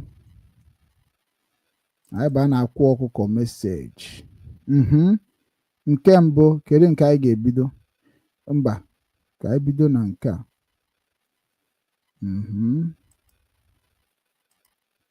Nke ọbụla itiri egwu mụ ama kpọkwa ya. Mụ kwetara na mụ na-agwa Okeite. Onye ọbụla na-agbaziri nnọọ ọgwụ ọsọ, onye ọbụla na-agbaziri Okeite ọsọ na-eme ebe a. Ana m agwa Okeite na o nwere ọgwụ m a na-agwọrọ. Afọ n'ọgwụ eji enwe ego, ọgwụ for success. Mana ọ bụrụ ọkwa ọ bụ na o nwere ebe na-alị chọba akwa, mana mụ kwetara na mụ na-agwọ ọgwụ. Onye ọbụla na-asị Okeite mee nke Okeite mee nke, mụ na-agwọ Okeite, kweta na mụ na-agwọ Okeite. Onye ọgwụ. Onye ọbụla chụbazi aja mmiri ka m gwọwa Okeite. Unu anụgo ihe Akwa Okuko kwuru. Unu anụgo ihe Akwa Okuko kwuru. Anyị ga-ewere ya ewere. Ka anyị were ya nwe obere ka mma na ọ dị possible. Ọ na ọ dị possible taa nga esi na-ewere ya ma voice ya. Ọhamadike na-ege anyị ntị ọ bụ na detain na-ekwu ya ọ bụ na ọ sandụ twice mee ka ma ọ sandụkwana ọfụma mee ka mara so let us go unu anụghị Akwa Okuko let us ka anyị kụzie ihe dị na ya ọ bụrụ ihe so ngwongwo Igbo ka anyị mezi ihe dị na ya now mụ kwetara na mụ na-agwọ ọgwụ mụ kwetara na mụ na-agwọ Okeite onye ọbụla na-agbaziri nnọọ ọgwụ ọsọ onye ọbụla na-agbaziri Okeite ọsọ na-eme ebe a Akwa Okuko na-akọwa na ya bụ onye ọgwụ ya na-agwọ ọgwụ ana ihe ji wee mara ya bụ ọgwụ Okeite ana ya kwetere na ya na-agwọ Okeite ọkwụrụ na anụ ya so na ọgwụ ya na-agwọ bụ ọgwụ ego ọgwụ ga-eme gị ka ị nwee ezigbo ego now ka anyị gekwe ya ntị ọzọ ana m agwọ Okeite na o nwere ọgwụ m a na-agwọrọ onweghị ọgwụ ọ naghị agwọrọ onweghị ọgwụ ọ naghị agwọ so ihe ahụ abakwa ọ pasịrị meseji tru na onweghị ọgwụ ọ naghị agwọ so n'ụdị ọbụla ọgwụ ị chọrọ bịa na ọ ga-agwọ ya so na automatically ọ bụla ọ sịrị gị dat na ya specialized on this ndị ọcha na-akpa specialized so ọ sị na ya specialized otu a specialized n'ikwu ihe gbasara Igbo na ihe na-eme Igbo n'ala Igbo na ebe ọbụla ndị Igbo nọ na ihe na-eme ha n'ebe ahụ ọ ma ihe specialized so Akwa Okuko specialized na ịgwọ ọgwụ ọbụla ọ bụ ọgwụ igbu mmadụ ọ bụ ọgwụ ịzọ mmadụ ọ bụ ọgwụ inyere mmadụ aka ọ bụ ọgwụ ihe ọbụla bụ ife a na-agwọrọ ọgwụ fọ na ya na-agwọ ya nwere ihe ọ ga-akụziri gị ọgwụ eji enwe ego ọgwụ for success mana ọ bụrụ ọkwa ọ bụ na o nwere ebe na-alị chọba o ji si na ọ bụ eche dị successful which is not even na-akụzi n'Obinwannem ndị Igbo ana m akụzi ya n'omenala Igbo na-asị na ọ bụrụ ọgwụ ka eji akpata ego o nwere success jikọrọ ọgwụ enwere ihe ị ga-agwọ n'ụwa a ka ị gwọta ọgwụ so that na ọgwụ egwọrọ mere iji wee na-eme otu a ọ bụrụ ọgwụ ihe ọgwụ na-agwọ dị o nwere ihe ọgwụ na-agwọ nwee ihe ọgwụ anaghị agwọ nke mbụ bụ na ibe n'ala Igbo ọgwụ a na-agwọ ọgwụ ọ bụ na arụ ọkụ na-eme gị o nwere ọgwụ a na-agwọ for it ọ bụ na isi ọwụwa ọ bụrụ na afọ ọrụrụ ọ bụ na arụ mgbu ịgbajugodo ọkpa inwegodo ọnya ihe ndị a niile a na-agwọ ya agwọ n'ala Igbo mana ọ mkpọrọgwụ na mkpa akwụkwọ ka anyị ji agwọ nke anyị ndị ọcha na-eji mkpọrọgwụ na mkpa akwụkwọ gwerie ọ bụrụ chọk na ọbazie na tablet ifuge so automatically ọgwụ anyị na-agwọ anyị nwere ihe anyị na-agwọrọ ya fọ anyị ma ihe anyị na-agwọrọ ya fọ so abịazasị gị kedu nke na specialize ọ bụ nke onye ụkpa ya gbajiri ọ bụ nke onye akụkụ ọ nke onye arụ ọsịsa afọ ọsịsa nke onye ahụ ọkụ ọ nke onye anya mgbu ọ nke onye uche ya ezughị oke a ga-enwerịrị ebe specialize ọgwụ nke na-agwọ ebe specialize so ịgwọ ọgwụ bụ part of parcel of omenala Igbo ịgwọ ọgwụ bụ part and parcel of omenala Igbo a na-agwọ ọgwụ even ofe ogusi na ofe onugbu ị na-eri bụ ọgwụ ka ọ bụ agwọrọ ya agwọ ịghọtago so na ọ bụ onye ga-akọwara gị ka ị ghọta ya ọfụma bụ ife needed and this is why Obinwannem Media ji wee nọrọ here ka anyị kọwabara gị exactly ife ị ga-amata na ichinyere onwe gị aka na ndụ nne m bụ nwaanyị nkwa gwọrọ ọgwụ ịba na-eme anyị mama anyị bie na triti anyị ọbụra ya dị eju n'ọgwụ nyanwa maka o si eju osisi dogoyaro osisi ọgbụ osisi melina and osisi ihe osisi ogris o nwechara ihe a na-eyuzichi ihe ndị a niile sie ya esi anwụọ ya nwụọ so o nwere ndị ma anya ya that is part of ịgwọ ọgwụ and ndị ọ bụ ọrụ ha ime ihe ndị a na-agwa gị bụ ndị dibịa mana ndị dibịa gbara ọhụrụ a kịta na abụghị the same dibịa like before the same way ọ bụghị ndị otu Kraịst kịta bụ ndị otu Kraịst before so ndị nke kịta na-abụ ndị na-achọ ka ha terminate the good job ndị nke mbụ mere so ọnya mere ndị dị ka anyị nwasịdara correct the mistake mana ịchọkwa na ọ bụrụ by force so nyanwa kwukwara okwu o nwere ebe o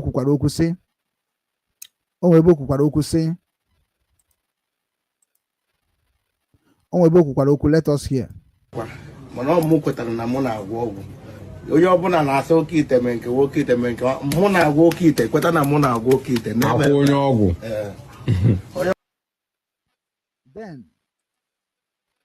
then o kwuru okwu sị na ya na-agwọ ọgwụ. Ọ sịkwa na ọ bụrụ na echi bịa gwọ ọgwụ na bie na ọ bụrụ that na o nwere ife na-eme ị naghị azụ afịa o nwere ihe na-eme na anyị ga ego abịakwa na o because there is two ways Akwa Okuko na ndị otu ya used to deceive people. Ọdụ ụzọ na-abụ ha ji aghọrị ndị be anyị. Nke mbụ bụ na ọ bụrụ na ị bịakwute ya na si ya that na ị chọrọ ịgwọ ọgwụ ka afịa gị na-aga aga, then ime ihe ọ ga-eme gị ọ ga-asị kedu ụdị afịa ị na-azụ. Isi na ị na-azụ electrical, common sense, electrical ga na-aga ọ da-aga ka ahịa nri si aga, mana ego dị na electrical karịa ahịa nri. So electrical o nwere ike abịa na electrical pass, ahịa nke ahụ na-akpọ chandelier, office lights, bank light, nke ahụ na-ahụ mana ọ bụrụ everybody na-use nke shiny ahụ. So onye rijuo afọ o wee chọba n'ụlọ ya mma. So na indirectly electrical ama na-aga n'iru na ọ bụ na ijiri ezigbo ego wee na-azụ ya, maka na electrical ị na-eme agaba n'iru bụ na how many customer you have onye ma ga-eme ka ị na-ele ezigbo afịa. Anyị ga-amanụ how many customer dị na Nigeria and ha marakwana how many people na-eme ihe eji ego ihe customer ji abịa ego ahịa. So economy dị mma, ihe niile flow be very well, mana economy adịrọ mma nwanne ha na-eburu customer ebu na-azụ ya azụ. So automatically electrical ada-aga ahịa ọfụma nadago n'aka ndị poor. O nwere obodo ọ naghị agachi. So ịbịa ha na-asịba ya na ị na-eme electrical ma ọ naghị aga ọfụma, ọ mana ịdịghọ connected to ndị na-eme ife a na-eme ifuge. So nye nwere onwe n'anya fụ na o nwere mmadụ na ship n'ebe a na-ebunata afịa, onwe mmadụ n'ebe a na-agba afịa, onwe mmadụ n'ebe a na-azụ afịa. Ihe oge eme kịta na-abụ ọsị gị electrical ị na-ele kedu ebe ị na-eli egwu ya, ọsị gị that na ọ bụ na ya connect ya gị to this person ka ọ na-ebunye gị afịa, ị ga na-elekwu ya otu esi wee ga-eme agreement, ị ga na-report kwa otu e ga-esi mee agreement ya. Ịmagoro na onye na-aya ya nwere choice. Also of course na ihe ọbụla a ga-eme ka afịa m agaba biko I will never disappoint at all. And nya mgbe Akwa Okuko ahụ mere gị ya na-akpọ personal like o mere gị ya na-akpọ reality interview, then reality interview ahụ ga-emere gị now, then ọ ga-agwa gị that na ya ga-connect gị to importer bụkwa onye otu ha, because onye ọbụla na-atụ afịa na Akwa Okuko ịchọ ka Akwa Okuko promote oge kpọbata gị ndị ga-eze gị afịa ije register na nke Akwa Okuko onye a klọb ahụ na-enecha anya ha nọs. So automatically ọ bịa ha na ozugbo si gị oke na ya ga-enyere gị aka na nke a kịta spirit ihe na-eme gị. Mgbe o mechara question ọ ga-ama ka isi arịa atụ marakwana ka isi mee. Ọ marụgo na ị bụ onye a ga-enye ego ka ị were ego a wee zụpụta something and keep nwo secret, then o na-ego anya o weregodo ego nye gị si gị jee mee gịnị jee tinye n'ego ihe ahụ na-azụ. Ọ ga-eche ọ bụ that na ọ nọ some days, ọ bụ na iwechata some information, good information, that means ọ mago na ọ connect gị to the millions, ịmana ị ga-control nwunye. So mgbe ahụ ị mere nke mbụ o mere gị, mgbe ahụ ọ na-eshow na ego ahụ na-eshow unu, so onyezie gị ndị ahụ emezie gị na-ewere eje n'afịa, ha were eje n'afịa ha gbaa mbọ, ha gbacha mbọ ọ na-cheta ọ connect ha to ndị importers. Onye bụ ịbịazie na shop onye ahụ bụ onye Akwa Okuko nyere aka wee connect to importers, then gị nwa abụzi onye nọ na line mana onye anaghị eme ọfụma na ọ bụ sisi o jechas na nke Akwa Okuko tiwara aka na kontena na-abatazie anyhow. Ị hụrụ ya because ọ bago na the society of Akwa Okuko tiwara aka. Ị hụrụ ya. So now o register go that na ọ ga-anọ na the bondage. So automatically ọ na-eme ife ọbụla ọ na-eme ndị line ga na-ajụ ya how far ọsọ na ọ bụ ndị otu anyị na-akwado m. Kedu ndị bụ ndị otu unu? Ndị otu Akwa Okuko tiwara aka onye nwa bụ ibubo ifuge. So automatically mindset gị ga-agwa gị na eziokwu na onye nwere ihe ọ na-eme ana na o mere ihe ọ na-eme. So ọ bụ ka ndị society si arụ ọrụ ka m na-akọwara gị. Then ọ bụrụ na o nwere ife ị na-eme, kedu ife ị na-achọjezi na nke Akwa Okuko? Ifuru ya mana ọ sị na ọ bụ na o nwere ihe ị na-eme, so ị ga-ajizi iti gị wee ma ọ bụ na o nwere ihe na-eme gị ga na-achọje na nke Akwa Okuko. Ifo that na ọ bụ na o nwere ihe na-eme need ije dị, mana ọ bụ na o nwere ihe na-eme na-ada aga ọfụma onye amị ije dị, ana ije dị ọ ga-emere gị gịnị ọ ga-ewere some people nyere ha aka ndị ọzọ ọ nara ha ego ọmago na ha ma stand nwunye ọ ndị ahụ bụ ndị na-asị na Akwa Okuko gwachara ọgwụ na nwa ọkụrụ o nwere ọgwụ game ka ọ bụ a nwere ndị a ga-anara ego anarụsịa gị ego nwanne efere gị aka ama onye nne gị fụ na ịma nkwunwe okwu na o nwere ihe mana okpo ka bụ anara gị ego izuzu pụọ inwe ka isi wee zuzuo nwanne eweta ndị ga-efi gị ozugbo ifere onye problem a na-efesi to Akwa Okuko tiwara aka. So today can't equal another one kono fuzi ebe ihe ọma ego niile ọkpara dị enjoyment time.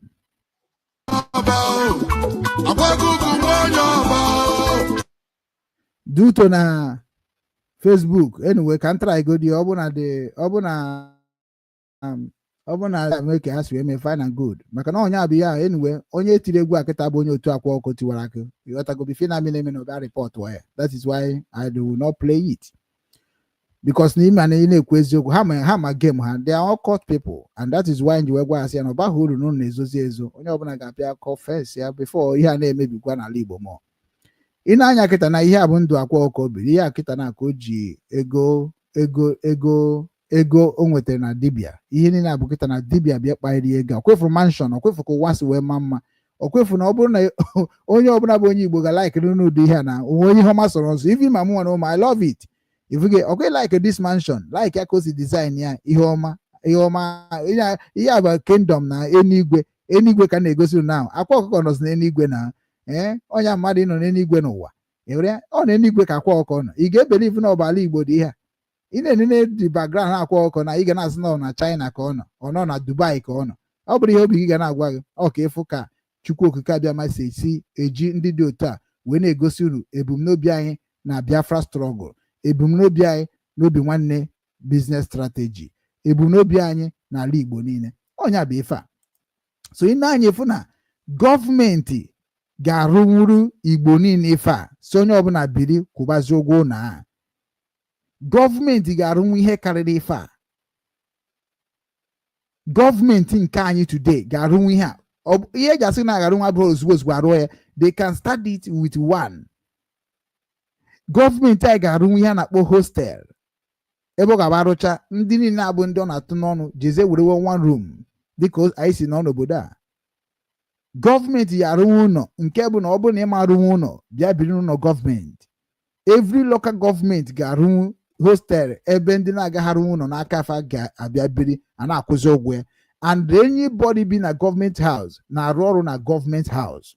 So that is why Obinwanne Foundation Obinwanne business strategy bịara here ka anyị kụziere gị ka ihe esi na-eme business ọ na-agara gị with government with individual.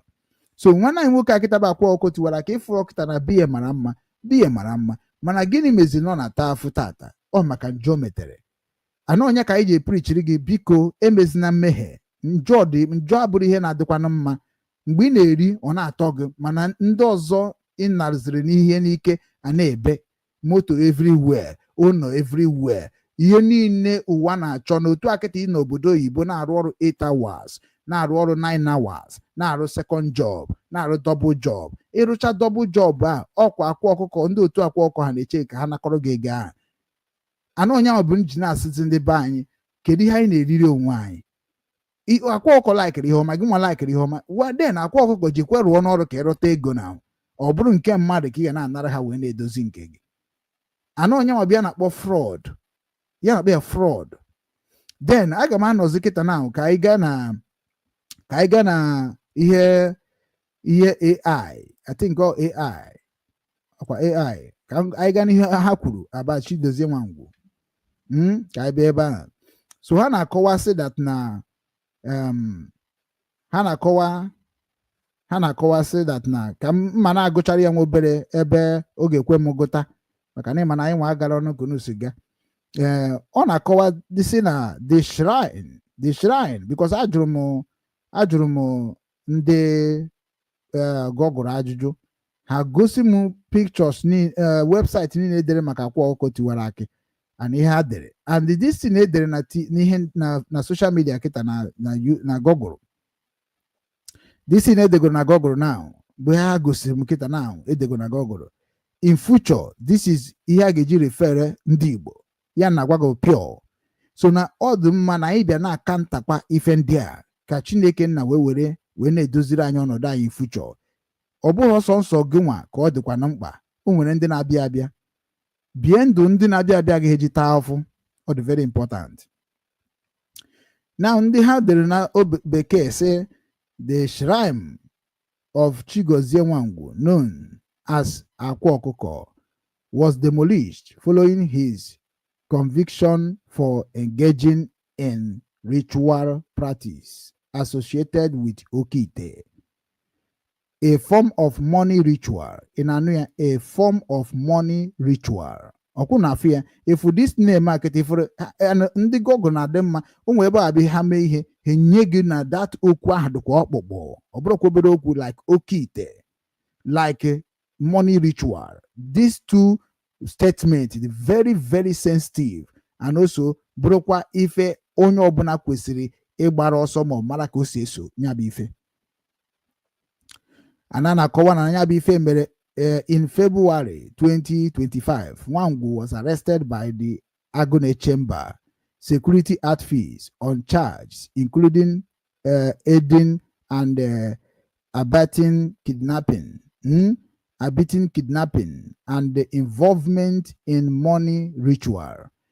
If you get so automatically anya ifu na Google na akọwazi kịta na Akwa Okuko tiwara ka mana ndị Anambra steeti achọghị ịkọwara gị, ndị Igbo achọghị ịkọwara gị. Anọ ndị na-akọwazi ya kịta na bụ ndị Yoruba media. I'm coming. Ndị Yoruba media bịa na-akọwazi ihe na-eme na bai, mana gị nwa n'uwe gị na-agba ọsọ ịkọwa ya ka ọ dị ka ihe ị na-emebi afọ Igbo, ị na-emegide ndị Igbo. Ihe asị gị bịa kọwaa nke dị mma na nke dị njọ ka ndị future children wee dị complete. Maka na ọ bụrụ na ị rapụ ikwu ihe mere gị onye ọzọ kwuoro gị, ị ga-atakwa ezigbo afọ n'ọdịnihu. So now he was subsequently tried and in February 2026 pleaded guilty to multiple counts related to this offense. And nya bụ ndị dere nya bụ ife kịta ngụrụ na thisdaylive.com. Ọha dere ya. If you get. So now the court sentenced Nwangwu to 2 years imprisonment, with the remaining 2 years in prison, with the remaining 11 months to be served at the Awka Correctional Centre, considering the 13 months he had already spent in detention. Ndị na-edekwa nke akịta na bụ punching.com. Ọha kwuru ya sefuru ya ọsịkwa ebe ha dekwara nke mmadụ na at least these actions underscore the Anambra state government commitment to enforcing laws against ritual related crimes and practice deemed harmful to the public society. Ndị kwukwara okwu abụ ndị punching.com. Ọkwụ na afụgo kosada. So ị na-anya kịta na-aga efu exactly what we are talking about.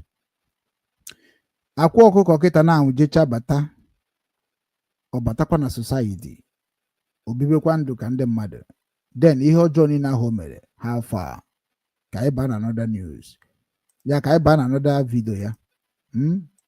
Then nke a kịta na abụ a na-agwa gị vanity of vanity is vanities. Onya bụ ife na water now. Ya bụ ife na water now.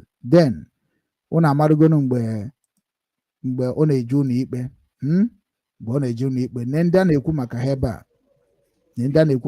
a, ọ ndị a Akwa Okuko bụ ụzọ onye eze Jizọs sotere ya, ekeghị iti so ya, mana ọ bụrụ mmadụ na-ata bụ ndị anyị na-ekwu maka ha na Anambra steeti, Gọvanọ Soludo and ndị eze Igwe Achebe Ọnịcha, Igwe Nnewi, and Chukwuemeka Eze-Nri. Ndị akịta na anwe ji ebe a bụrụ sọ nsọ fọnwa bụ ndị anyị na-ediri ka eme arrest ọ ka emefa ka ha mara dat na ife ha mere butere ajọ ife n'ala Igbo.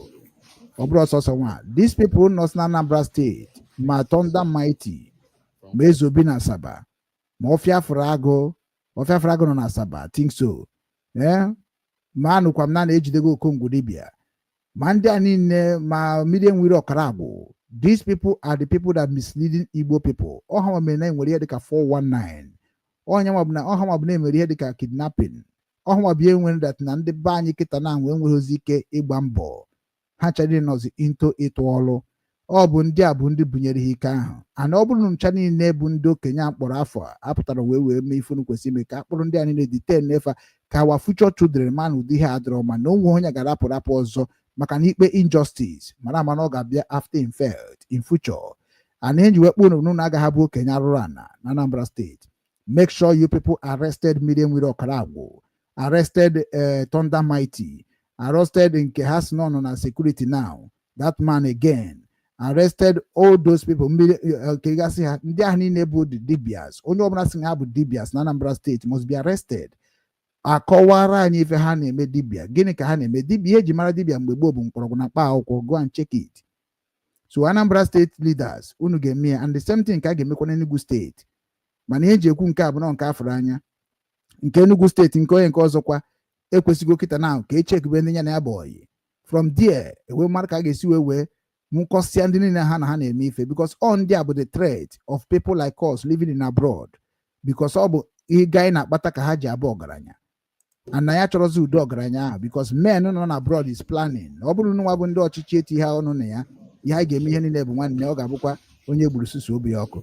So and that is the reason we are calling all the leaders of Igbo people, especially Anambra State people, who make arrest of Medium Wiri Ọkaragwụ. I demand the arrest of Medium Wiri Ọkaragwụ. Why? Because Medium Wiri Ọkaragwụ misleaded in the youth.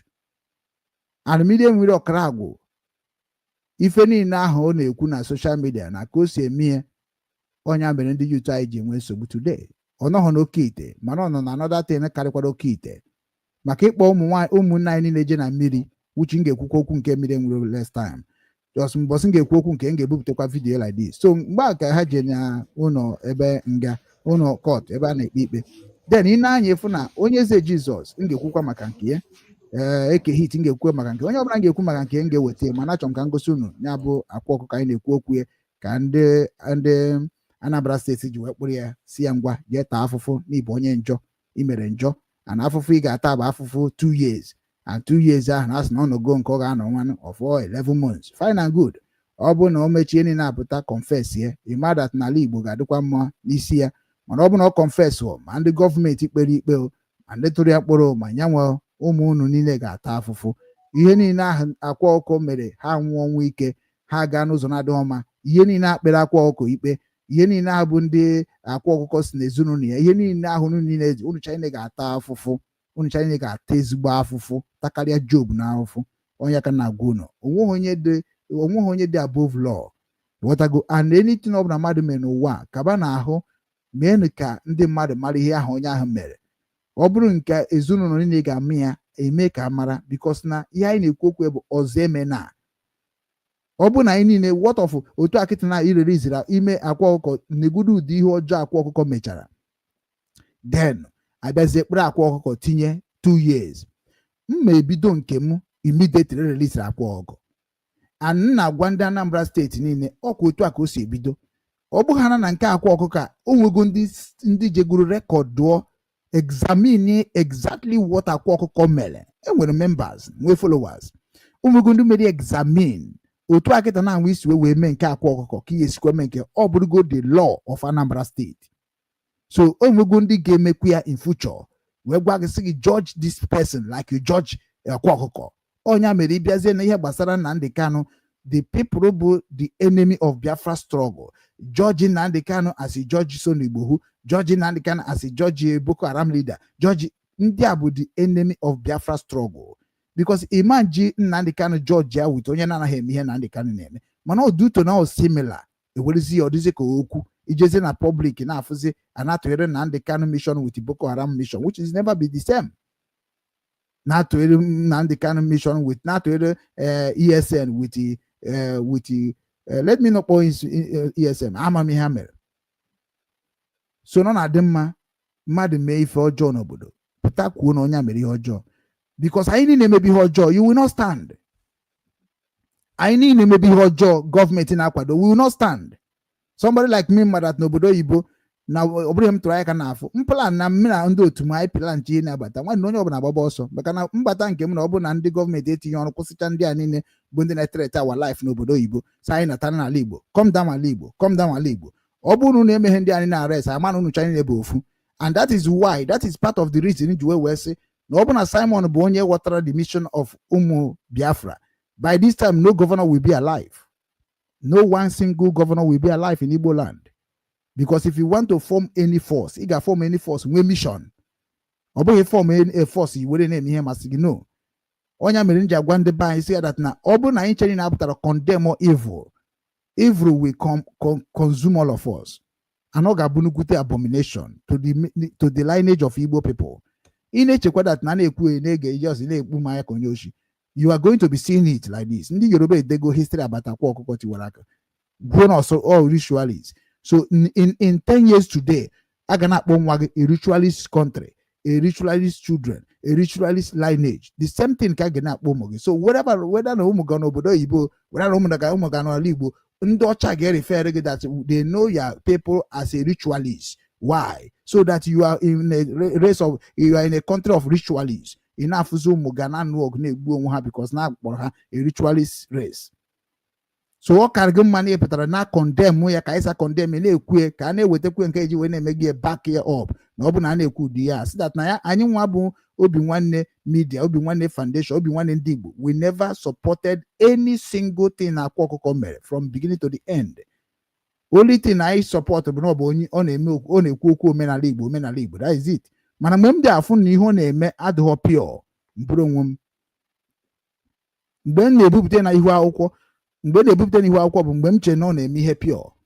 Eche m na ọgwụ ahụ ọ na-agwọ ọdụ ka nke nna ya bụ mmiri mara ugo beta bịa mfụ na ya nwana nwe bụ onye oke ọchịchọ wetago wee chara ya anụ mgbe m chara ya ka m buru etinye na arụsị ndị Igbo ji eje ozi through me kwube maka ya tibe mkpu maka ya mana kịta emegi arrest kwasasịa Okeite ya ka ije n'ebe akwasasịrị Okeite ka unu wee marụzie that is mgbe ahụ na-ekwu okwu a na-asị ụmụnne m nekwe ka ezi ihe mezirinu that unu cha niile enwere ike ịsọpọtụ that na-ekwu den why unu na-asọpọtụ ya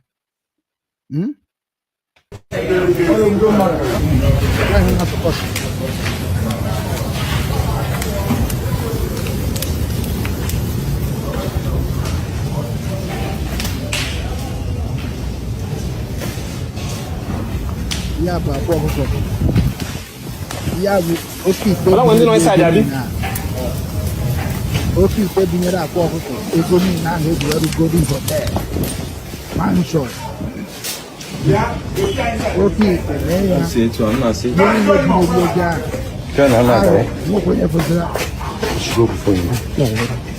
onye fụrụ arọ kịta onweghịzikwa onye fụrụ arọ onweghịzi onye fụrụ arọ anabago arọ bi na-agụ ọ nakwa the same thing bụ ife m gwara ndị Igbo n'ụwa niile si ha na mbọsị ọbụla m ga-abata n'ala Igbo with the backup of ụmụ Igbo the genuine one mbata n'ọta ndị a niile bụ ma ndị religion ọ dịka Ebuka Obi nke Mbaka m ga-aghasa ihe niile a gbaa ya ọkụ like this nothing go happen.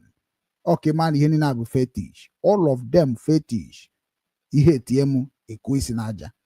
The same thing ya bụ ọta nke Akwa Okuko. Enwekwara ọta Ebuka Obi, enwere ọta Mbaka, enwere ọta Ebube Mmụọ Nsọ. Ị ga-emecha mara the secret of why Igbo are not progressing. Don't rush. Ndụ ka anyị dị. Mbọsị anyị nwere ama na ndị ọzọ ebidokwa ebe anyị kwụsịrị. Vanity upon vanity goes by vanities. Anyị kwukatara m ya kwukata ya. Kịta na ahụ ha emego negotiation. Kedu nkata ha kpara? Nkata ha kpara bụ na ha ga-emebi ihe niile gbasara ite Akwa Okuko tiwara aka ghasa ụlọ ebe ahụ ọ rụrụ that shrine ahụ. Then Golden Hotel ahụ niile ma ụlọ ahụ niile arapụrụ ya ka o wee zụba ụmụ ya in future, which is not bụ ego ọbara ka eji wee rụọ dị ụlọ, ego ọbara ka eji wee rụọ dị hotel, o ego ọbara ka o ji wee biri. So the same thing emere this thing na ekwesị ime the house according to the government rules. Mana ihe a ga-eji mee because na ekpere ikpe ha na-akpọ ikpe pasha, and ikpe pasha ahụ bụ the reason eji wekpe ikpe pasha ahụ bụ na ite niile a gbara ọkụ na ite niile a na-agba ọkụ na afa ndị ụkọchukwu dị na ya. afa ndị politician dị na ya, especially Anambra State politicians, ọ dị na ya. Afa ndị me expect n'ụwa na asị gị that na Akwa Okuko na-agwọrọ ha Okeite, you no go believe afa ha dịcha here. So by government now, because mgbe eji Akwa Okuko tiwara aka, ihe na negotiate with those people o ji afa ha ọ na-arụrụ ọrụ. Onye bịa na negotiate. Mgbe ha na-asị gị na nọ under negotiation, under investigation, ihe a na-achọ ka amara ndị mmadụ na dị involve n'Okeite Akwa Okuko niile a na-agba ọkụ now. So mgbe ha bịa chọpụtasịa ndị nọ na the behind the Okeite, o nwere ihe ha mezi na abụrụzi ịbịazie esizie gị na a ga-atụ obere mkpọrọ wee gbazie niile ahụ nwere bụ Okeite ọkụ. Mana ọ bụrụ na ọ bụ n'obodo oyibo ka anyị nọ, ọ bụrụ na ọ bụ obodo oyibo, ihe ndị ọcha ga-eme bụ na ndị ọcha ga-agba mbọ were Akwa Okuko mee arrest of ndị niile abụ ndị ọ na-agwọrọ ọgwụ, because na o nwere ihe dị iche na Akwa Okuko na ndị ọ gwọrọ ọgwụ. Then automatically ọ bụrụ government of the world, like ọ bụrụ na ọ bụ government na-enyere m the power si mụ control ife gbasara Akwa Okuko tiwara akụ case, ihe m ga-eme bụ gịnị? Aga m agba mbọ fụ na aga m etinye Akwa Okuko na detention, ọ ga-sign undertaking, then m ga-asị ya gabakwa nrelease, then si ya na onye ọbụla na-abịa na obi gị na-eweta record of all of them, ka e wee mara ndị nwere the mindset of you at the same time. Then ọ bụrụ na ha ncha na-abịa, gọọmenti ga-ama ntụzi ndị a na-akpọzi ndị investigation, onye ọbụla na-abata na that place a ga-enwekwa ya dịka journalism, ndị ga na-ajụcha ya gịnị ka iji bịa ebe a, kedu iji bịa. So enwetacha information about those people, then we have to arrest all of them. Eme ha ncha na arrest, onwe ndị a ga-eme rehabilitation. Ị gaghị anọkọta just not jail Akwa Okuko lapịa na gbagba Okeite ọkụ. No, you still a corrupt and a dangerous person in the system. Because na enwere ndị Akwa Okuko teach go what he know, and onwe ndị magoro more than Akwa Okuko. And they believe na government is trying to do something there, but na nga agwakwa unu na nke akwadokwa important na emere apply, maka na ọkụ unu gbachara ihe o nwere ka ọ bụrụ na enwetakwa information about ihe gbasara ihe niile na-ekwu, which is na anyị na ha n'anya ka maka unu ga-esi na-arụ ọrụ, maka na ala Igbo adịrọ mma ka ịkwara ndị ihe ndị be anyị ga-abịa bịa develop be anyị. Ndị na-ata afụ gị nwa bụ onye na-ekiri m na social media, ị na-ata afụ today because na ị chọghị support ihe ọma, ị na-support ihe ọjọọ. So ihe ọjọọ ahụ bịa na-emezi unu ji ata afụ. Ekwesịrị ịgba mbọ fụ na the whole club of Akwa Okuko tiwara aka, amana na ndị mmadụ niile nọ na club a na-agwọ ọgwụ na-agwọ Okeite. We need to arrest all the Anambra people na-agwọ Okeite. Ọ bụrụ sọ Akwa Okuko, anụnụ kwesịrị ịgwa ndị Anambra n'olu Igbo were asụsụ Igbo kọwara ha na ihe a bụ ihe ọjọọ nke Akwa Okuko tiwara aka mere, eji wee tụọ ya mkpọrọ ahụ na abụọ, na ihe ọjọọ mere na na-agwa ndị Anambra niile emekwana ụdị ihe ọzọ, na ọ bụrụ na ime ụdị ihe a ịmana ga-emekwa gị karịa nke mere Akwa Okuko tiwara aka. Na ihe eji wee tụọ Akwa Okuko tiwara aka bụ na ọ na-agwọ ọgwụ nke na-emegide ndị mmadụ, na-agwọ ọgwụ nke ji aghọrị ndị ikorobịa na agbọghọbịa, na-agwọ ọgwụ nke mere na ndị ikorobịa na agbọghọbịa anaghị arụzi ọrụ ugbo, ma ọ bụ na-ejezi n'ife ha ga-eji ka ha nweta ego, na ọ bụzi ego mbute bụ ihe nke ha sị na ọka ha mma. Ihe ake anyị kọwa ya ọfụma, kwuo ya ọfụma, which is na ọnya ka ha ji wee na-agba ọsọ ịkwado Obinwannem Media, because na many of them are afraid to say the truth. Ya ka nji sọ bara uru na m na-emekọ wit ndị na-atụ oji kwu eziokwu, ebe maka na ikwuru eziokwu a ga-egbu gị, ikwuru eziokwu a ga-egbu gị. So many of you na-anwụ n'ala Igbo kịta na-anwụ because of na-anwụ lack of knowledge. Ana ọnya ka anyị ji wee na-asị mba na anyị ga ha too n'otu a, na anyị ga na-agwakwu unu ebe ọ ga na-enyere unu aka. Then unu ga-anụ okay, mistake now. Then unu ga-anụ ka anyị tikwezie another video nke Akwa Okuko ka ọ wee gwụzie. I think kedu ọzọ anyị etigo nke Okeite tinye mgbe ọ na-aga ọfọ, tinye mgbe ọ nọ na prison. Abi ya ka anyị tinyezie nke nwanne anyị nwoke kwuru n'isi ya. Ego na ele ama bana ịma Judas lecha wetinye ego ndị isi oche. Unu ndụrụ ihe Brother Chigbo na-ekwu na ọ bụrụ ọkịta ka erere Jizọs, ị na-ama ego na ga-eli ya, ịghọtago. So ọnya bụ ife ahụ na-eme na IPOB, ịghọtago. Ọ bụrụ so na IPOB n'ala Igbo, ndị be anyị kịta na ahụ na-ekuti Jizọs. Onwe edo n'ime ha na-eme ihe Jizọs, even including Brother Chigbo. Brother Chigbo a ga-ekwu n'eziokwu ka ọ dị na ebe ọ na-ekwukarị eziokwu bụ nke metụtara ihe na faith ya. That is it. Ana ọ bụ ya bụ ihe ka ndị ọcha na-akpọ hypocrisy, ka anyị gebe ya ntị. Dọkịta ma ewechighị ego ha ya elele ma nne ya lee ma John lee ma ụmụazụ niile. I'm telling you the truth. Na-eke ese eme kidnap ewetara eje kpoko ụmụazụ na skuul. Ịma na amansi karịa ọgwụ ọ bụrụ ije ofeke. Amansi dịkịta karịrị ọgwụ a na-agwọ. Exactly, Chigbo. You are right in this time. And my God has said, "I'm a Sabu Emmanuel channel follow my platform. Oh no, kidding us. I need nebu me go need the Kaibakato. I need any Igbo mamu monyozo. Equal on a bekotono. Declare yourself that na in a ondi webedona. Na libo. In on a libo. Open on a libo. Money may much things on online. If you're gonna more line book, nke megoro na la. Na chim execution. Onye nwana nke megori na achọ ka iko wara ndị be anyị ka ikwesị na-egosi na social media ọ bụghị tukuru na ya comfortable room tukuru na ya comfortable office buru oche tukuru na akọ ka anyị si akọkwa anyị na gị ka ihe dịzi iche na anyị na-agụ n'obodo oyibo. The reason ji nọ n'ebe m nọ kịta na-anụ ụlọ m wee na-akọ akụkọ bụ na mụ nwa na-atụzụ ji nata ala Igbo. I am afraid to come down in Igbo land because of people like you, brother Chigbo, because all of you have terrorized our land. Onye mere iji ekwuzi kịta eziokwu ị ga-ekwugide eziokwu ọtọ gị n'ọnụ because na unu achọghị ịbụ ezigbo mmadụ n'ala Igbo. Mgbe anyị na-ekwu maka Akwa Okuko tiwara kuna emekwu na-agba ọgbasaghị unu. Mgbe anyị na-ekwu maka mmiri nwere ka na-aga ọfụma na anyị ka na-etikwa na mmiri nwere so involve oso mebie ndị Igbo. Evidence is there. Ihe mmiri nwere na-eme ebe ka obomenala Igbo arị ya m dị ya. Okporo ụmụnne anyị na-eje na mmiri na-nye ha mmiri na-anwụ nonsense. Mmiri a na-agwọtọsị na-ekpokọrọ ngwongwo na-awụnye na mmiri ọ maka esi achụ aja mmiri onye ka Akwa Okuko ji wee gwa ya ndị na-achụ aja mmiri chụba aja mmiri ka ha nwa bụ ndị na-agwọ ọgwụ na-agwọ Okeite. So na gị nwa bụ brother Chigbo video gị na-efolo gị ịdịgo tired of what is going on, then ọ ka mma na ịpụtara full time wepụta onwe gị bụrụ a movement a youth movement in your own ideology. O nwere ka ọ bụrụ nke gị bụ nke ga-emove like nke Luther King. Otu isi na ọ bụ Kraịst ka ị chọrọ iji wee gaa. Kraịst bụ onye nzọpụta bịara ịzọpụta ndị mmehie. Then ị kwesịrị kịta na stand as a Christ message. Ọ bụrụ ịbịa na-ekwu ka isi ekwu ịtụkwuru ala ebe broadcaster ịbụbe messenger, then where are you messaging it on ground?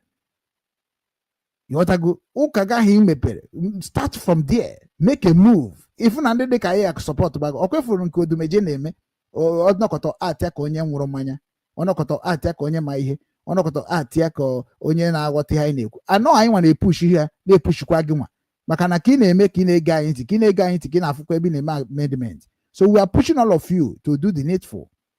Odumeje pụta claim na ọ chọrọ ka support Biafra. Odumeje pụta claim na ọ chọrọ support Nnamdi Kanu. Let Odumeje declare his church as a place we discuss about the future of Igbo people or Biafra nation or the release of Mazi Nnamdi Kanu. Now you will see the backside of others. Ị ga-afụ ndị ga-support ya, ị ga-afụ ndị ga-dị against it. Mana ya declare ya ọ bụghị ịbịa na-ewere na-eme ka gospel ọ ebunu sa aghọrọ ụmụ Igbo. Otu ị na-akọwa ihe akịta iji agha ezi ozi gị. Mana otu anyị nwa nọ kịta na anyị create go a movement. Unu kwesịrị ịbịa sị Obinwannem kedu movement i create, kedu ihe bụ the mission na ọ bụrụ na ọ bụ ezigbo mmadụ nke ndị Igbo create. Mana unu jụrụ ajụ ịbịa jụ m na unu jụkwara na ajụ create nke unu. So ihe unu na ọbịbịa were ihe ndị Igbo na-eme wee na-akpara ego. Ana unu ga na-akpara ego a YouTube gị na-egro maka na ndị na-eso gị bụ ndị ọgwụ ego. Ihe niile na-eso gị bụ ndị ọgwụ ego. Onye na-abụghị onye ọgwụ ego na-eso gị mana ọ ga na comment against whatever you are saying because everything you are doing in Igbo land bịa na-akpọ mere mere na ikwe mkpete n'azụ. Gị nwa brother Chigbo, I must tell you, ị ga-emechakwa mara ya. Onye Igbo bụ onye Igbo nwụjuru ara nne ya afọ ọfụma anaghị anọ n'ụlọ ewu anwụ n'ọgbụrị. Mana onye dị ka gị bụ brother Chigbo na-anọ n'ụlọ ewu anwụ n'ọgbụrị. You need to do something, not only talking. Maka ya nọ n'ala Igbo, nọ n'ala Igbo ihe m gwara Ejo Fezag. Otu akịta Maazị Dibia gwakwa m ya Maazị Dibia onye ọbụla na-arịpụta n'ụjọ onye ọbụla na-arịpụtazi wute ezi obi anyị support wee bifi na mmiri m jizie bribe onye ahụ efukwa ihe ha na-eme. Ọ bụrụ ịpụta na-agwa ndị mmadụ what is going on. The main important is how to stop that thing is going on. And the structure a ga-eji wee kwụsị ya ijiri ejimie. Mana unu ka na-abịa na-akọ akụkọ na social media, we are disgracing ourselves. Onye nọ n'ụlọ na-ebe akwa ihe dị n'iro. Nna gị sị ọ bụ na ị chọọ ijebe n'iro na. So na onye nọ n'ụlọ ekwesịghị na-akọrọ ndị nọ n'iro na-akwesịghị na-egosi ngosi ka unu ga na-egosi. because ịbịago kịta na-akwuo maka Akwa Okuko tiwara aka otu isi wee kwuo maka Akwa Okuko tiwara aka ka ịhapụ ịdị tu against Akwa Okuko nya ka iji wee sị that na Akwa Okuko na dibịa mara ya ama. So onye dibịa mara maka na ọ bụ na dibịa ma gị imebi ihe na-abụrụ ihe dibịa mara gị mana ọ na-abịa after infection. So which after infection ka ọ bịa na-abụrụ na gọọmenti bịara intervene maka na onye ọbụla ọgwụ mara like otu akịta na-anwụ eziokwu mara ma ama then mbọsọ ọbụla m ga-atụ asị ga-ewepụ mmadụ ọbara m ga-enwe affect ọ dị possible ọ dị n'ọfọ mbọsọ ọbụla m ga-emepụ mmadụ ọbara enwere a lot of things that are going to happen to me. Ọ bụ ife mara ọfụma. So onye ọbụla bụ onye sị na ya na savana enwere ka na si eti punish ya. So ọ bụ na Akwa Okuko na ọgwụ mara ya na maka ihe mara mmadụ ama bụ gịnị ihe ebumte ụwa. So Akwa Okuko abụrụ na nna ya bụ dibịa bụ na Akwa Okuko ga-abụ dibịa adị eme ya eme ọ bụrụ possible unu change the narrative maka na ọ bụghị onye nna ya bụ eze na-abụ eze maka na eze na-eru eru n'obodo. Ịghọtago na nna gị bụcha kịta na-ebugharị ya na famili ọzọ because ụmụnna nwere nna dị iche iche. So na ịbịa na ụmụnna ka a na-select all those things. So na ịbịa na-eme ndị mmadụ ka ha na-amata na Akwa Okuko na ọgwụ mara ha, you are deceiving youth again. You are deceiving youth again, Brother Chigbo, and you are making youth now to hope na Akwa Okuko pụta kịta obido kwebe ọ kwụsịrị. And that is very, very dangerous in Igbo life. Akwa Okuko ọgwụ amara ya. Ihe mara Akwa Okuko bụ ofogiri and oge jiri na-agba klọb ya ji gbabazie klọb ya mebezi ihe ọ na-eme na họteelụ ya. Sọsọ ndị ọba bụ ndị mma ka ha ga-esi wee mozu ya mekwa ndụ ya mekwa ezinụlọ ya. Mana ọ bụ na m nọ n'ọchịchị udo onye ahụ pụta ọ ga-ebido na-arụzi sekuriti ka o wee na-ejide ndị otu ya niile ahụ bụ ndị na-eme ihe ahụ. O nwere ihe ọzọ ga-arụ because ọ ga-arụrịrị ọrụ. Ọ ga-asavụ gọọmenti, ọ ga-abụzi property of my government. Na ọ bụ na ọ chọọ ka ihe niile ahụ dị werezie onye nwa abụrụzi onye ozi ọma na the security field. Unu ga na-eme ihe a ga-eji wee chekwa ndị na-abịa abịa na ọ bụrụ nke ndị nnọgoro anọ mebigoro emebi. Oke o nwere somebody na-ajụ si what is Okeite? What is real Okeite? Ị ga-eje jụọ ọnụ ha na because mụ na ụmụ amara ya Okeite ihe na-akọwa bụ Okeite is something ha maka ha si egbute anụmanụ niile ewu dị iche iche wunye n'ime ya sie paaki ebe a dobe ọ na-asụka nọnsens. Ndị ga-ajụ bụ ndị Okeite na mụ amakwuru ya etu anọ kịta jụọ m ihe bụ Okeite amara m ka ọ dị. Ịghọtago enwere nwunye ite nwanne nwoke Abraham enwere nwunye ite amara m na ọsọ Okeite ka enwere. So ọ ka ịfụ ihe ndị Igbo tinye aka na-eblem Buhari, Tinubu, na-eblem Yoruba, na-eblem Sunday Igbohu, na-eblem British government, na-eblem na ya ha the worse than even Tinubu, the worse than the British government, the worse than Yoruba, the worse than Hausa. That is why these people na fight na powers has everywhere in the world because they are most corrupted people and they are claiming that they want freedom. You want freedom to where? Even in the jigijisike because how many mahihe na rapụ gị as a Biafra na rapụ gị as onye Igbo na una go kill on ourselves. What the system of the world? Igbo don't love themselves. Igbo never love themselves. Maka na ụmụ Igbo bụ ndị a na-ekwu okwu ya ọ bụrụ ndị Igbo. Ndị Igbo never love themselves. Onwe ha ebe ị ga-eje fụ ebe ndị Igbo nọ in peace in ihe ọbụla ha na-eme. All the difficult ịfụ ndị Igbo ga na-eme business together in a genuine way ha note aka. Ihe ebe Igbo na-anote aka na ha nọ n'otu bụ na-abụkarị otu dịka Curtis ịmara atụ ị ga na-atụ ụjọ maka ihe a ga-eme gị afụfa gata ma n'ime genuine business isi after all ekpopụ m court and bifo ekpopụ m court ọ bụ na onwe onye mara mmadụ na court room ọ marụgo dat na ekpopụ ya court ọ bribe onye ahụ nọ na court room eme kesi ahụ nya ma na-agara onwe ka o si chọọ na-emere onwe business a na-asị gị ụbọchị dị na-etinye kesi gị ihe ha na-eme na ndị kana emegide na ndị kana wee land ya na Kuje prison na Sokoto sorry abịa sị gị na a ga-ekpekwa na ndị kana ikpe in 3 months coming a ga-ekpekwa na ndị kana ikpe ọ ga-abịa na court in 5 months coming ọ ga-abịa na court in 2 months coming in 1 month coming in 1 week in 2 weeks ihe niile a bụ ka days nya ka ụbọchị na-aga ka onye nọ n'ọchịchị gafekwa ka onye ọzọ bakwa is a normal thing but ndị be anyị ha bụkwa ndị na-claim na ha bụ the leader of IPOB they did not see it mana mgbe anyị na-control leadership with Uchemefo because mgbe m rụrụ ọrụ bụ under Uchemefo regime. So mgbe m na-arụ ọrụ then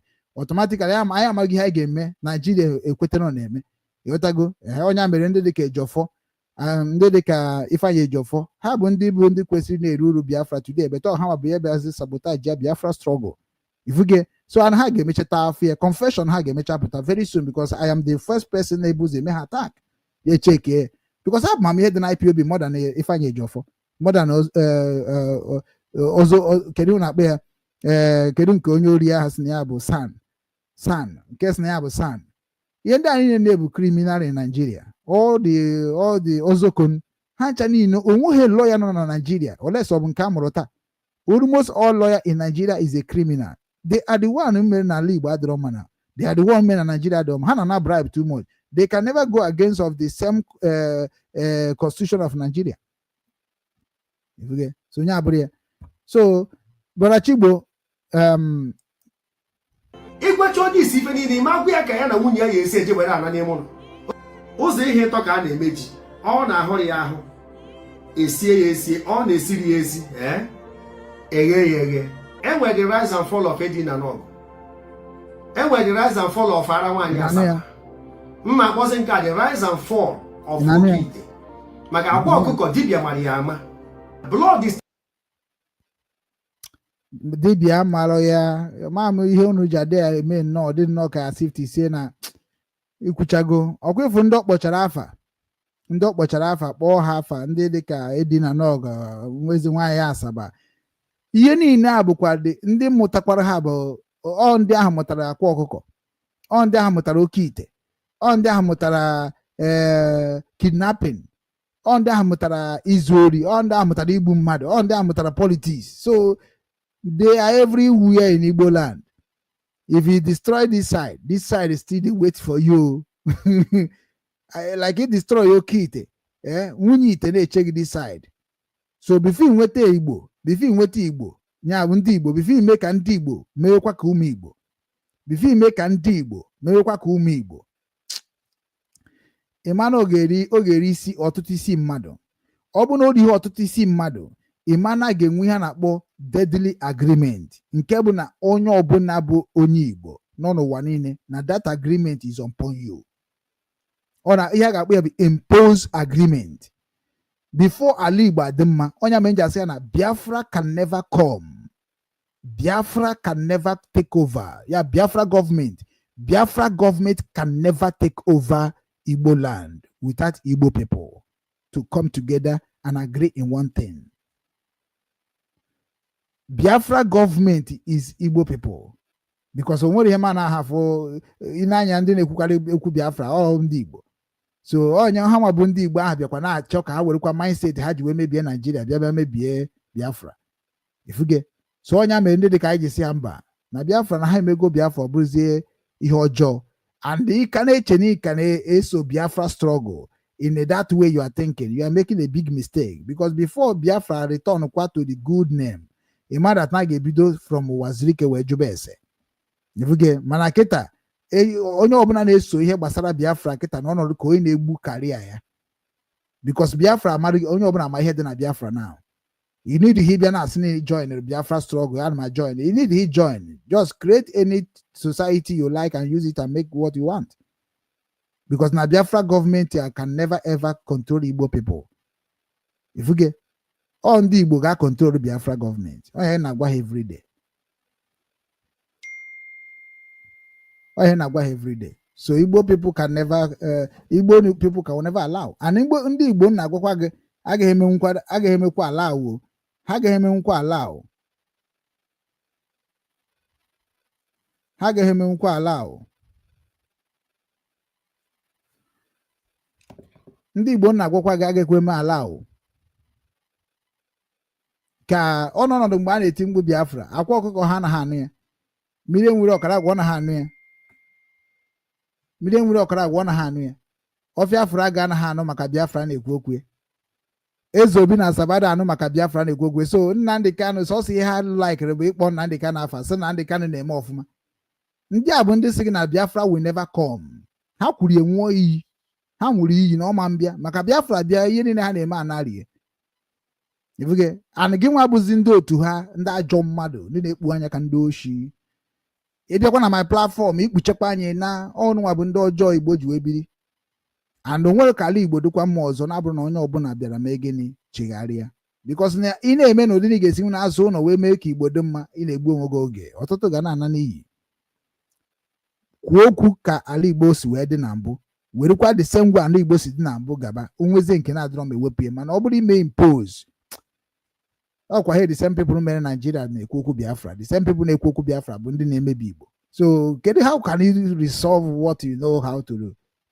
resolve kedu ka esi wee mee ihe ma eme mebi emebe onye ka na-ekwu okwu ya do it ọ bụghị isi na ala Igbo ịchọ ka ala Igbo dị mma na ịchọ ka ala Igbo dị mma mana ala Igbo ị na-achọ ka ọ dị mma ị na-emebi ya indirectly agwa gị adịrọ mma ka ị si eme biznes adịrọ mma iche na ọ bụ sọ Soludo na-emebi na Anambra steeti ya ka o ji eme ihe masịrị ya ị ka na afụ m ebe m na-ekwu Soludo ihe ọbụla Soludo na-eme kịta he deserve it everything Soludo na-eme na I dey support am why nja support Soludo now because ndị be anyị na-eme business bụ ndị ori everything about our people is criminality so don't blame only government all of you must suffer all of you Anambra State ihe na-ewute m kwesịrị na-ewute m na unu deserve ife niile abụgo n'ọnụ because na ije na main market Ọnịcha criminality ka nkọ dị ije na Mbuko Obosi criminality ka nkọ dị ije na Ọgbọgwụ criminality ka nkọ dị so government bụ ndị nwere the power to change everything to the peace so we are now telling the government to destroy all of you that is doing evil. Oh, that is where we are telling him, go there. Go Imo State and face everything going on in Imo State in a genuinity way.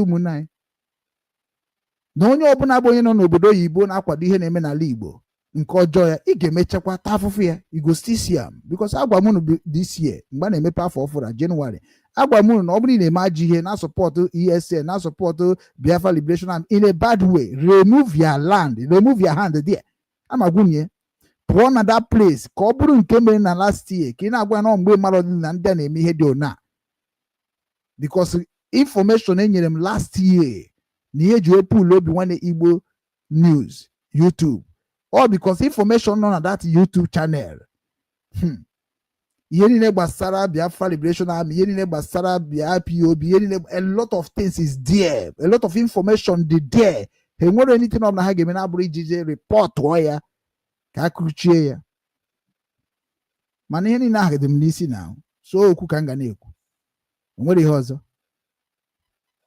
so ụmụnne m ebe a ka m ga-akwụsị nke Akwa Okuko tiri aka na mana cheta bụ onye nke ọzọ mana ewechara nwa obere mana asị m ka m were nke a wee maragodo ndị nọ n'ihe na-eme so ekene dịrị ndị niile kọmentị a kọmentị so last time brother Chigbo biko ọ bụrụ na ị chọọ ikwu maka ihe gbasara Igbo ọ dị two ways either na ikwuru kedu ka a ga-esi wee dozie ala Igbo uche ama m ka esi edozi ala Igbo eji mie unu abịazina na-achị ya achọ because unu chere na-ebu ndị ajọ mmadụ brother Chigbo ịnọ n'ikudere of ajọ mmadụ n'ala Igbo adịm ewepụ adịm etinye etinye ọ bụ na ịbụ ha ajọ mmadụ kwụsị bịa na-edisive ndị be anyị na social media bịa na-akọrọ ha akụkọ ka ezigbo mmadụ mana mkpụrụ obi gị na-ebe ajọ mmadụ ịmara ịchọ ka ala Igbo dị mma save life now as a Christian save life ọ bụ ọsọ Donald Trump na save life begin to create something that we are going to support you begin to start the movement by yourself maka na ihe emeghe n'obodo oyibo akarigo protest of ndị Igbo protest of all Biafrans southeastern of Nigeria living in South Korea living in Ukraine. I have led protests many times.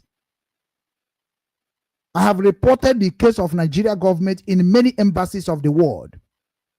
So una abịazina na-eme ka unu bụ ezigbo mmadụ mana ha jọ mmadụ ka unu bụ ị na-abịa ekwu na Akwa Okuko ọgwụ mara ya ka e wee hụ gị n'anya ka ndị ọba wee hụ gị n'anya amamihe na-akọ eri nonsense anyị adịrọ ka ndị Christianity wey dey talk nonsense eziokwu anaghị akụ ya mmiri Akwa Okuko ọgwụ amara ya ọgwụ ma Akwa Okuko which ọgwụ mara Akwa Okuko brother Chigbo which ọgwụ isi ọwụwa ọgwụ ahụ mgbu ọgwụ afọ ọsịsa kedu ọgwụ maria which one gị nwa kwuru okwu na which one because gị nwa kwuru egosi na ịma na nke maria na kedu nke maria nke papa ya maria all kunu say spread fake news fake information that going to destroy future generation just go west you don't know anything about tradition that is why you are religious you don't know anything about omenala Igbo because obune mia that okwu ahụ kwuru last time so that na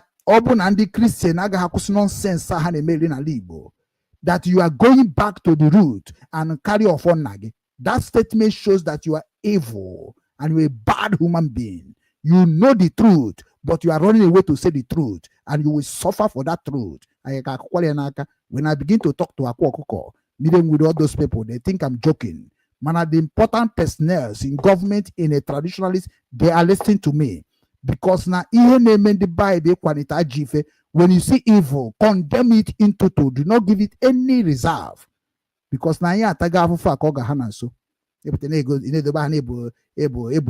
able religion leader. You not like a command or no. You not like a sort person. You not like this, you not like that. Because you are not a good person, brother Chibo. You are not a good person. In where Obinabo. And Obinabo him where Ichoro ka ihe demma. Ka happy man de bundu majoro Mary Heji danger. Nkabun kembi ibu. Ichoro ki ihe demma. Man ichoro ka marande ahabundi ne di hojo. Ki ihe we demma. Nke ebu abuna.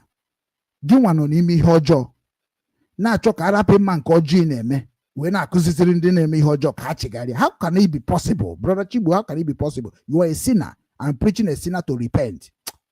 That is the reason people like us, I feel na yamara ka anyị ga-esi gwu n'okwu mana ka mkpuchi go to this side. Wait for me in 30 minutes or 1 hour. I will come back to another news. Keta nwere m freedom. Enwe freedom na Germany na at least 2 weeks ka mma ka ihe ga-esi dị. Right now, in freedom, gonna be a mbobuna or channel I created. I will pass message, and I gonna worry of fufu. Akwa Okuko. The reason age we may be so kite Akwa Okuko because na Akwa Okuko by John Madenoba and Akwa Okuko umuhonye ge nyumi Akwa Okuko history in the entire history of Igbo nation. Akwa Okuko ejele because Akwa Okuko tiraka ni maybe sindi youth wani. Akwa Okuko tiraka ni corrupt in the youth wani. Akwa Okuko nwere ọtụtụ ihe o mere anya amahọ sọsọ gọọmenti mịa anya maria ananụkwara m n'otu iri aka na kidnapping according to the news of one media. I think o nwere ebe kọwara kidnapping ma agụchọrọ m ha nche esere m esere n'elu. Let me see if I can see where they say that is involving in kidnapping. Okay, yes, I got him. Yes, so you see that now he's involving in kidnapping and involvement in money ritual. So kidnapping, okwe ya na agwa now. Na oti kuraka na kidnapping. Now I make you accused as a kidnapper.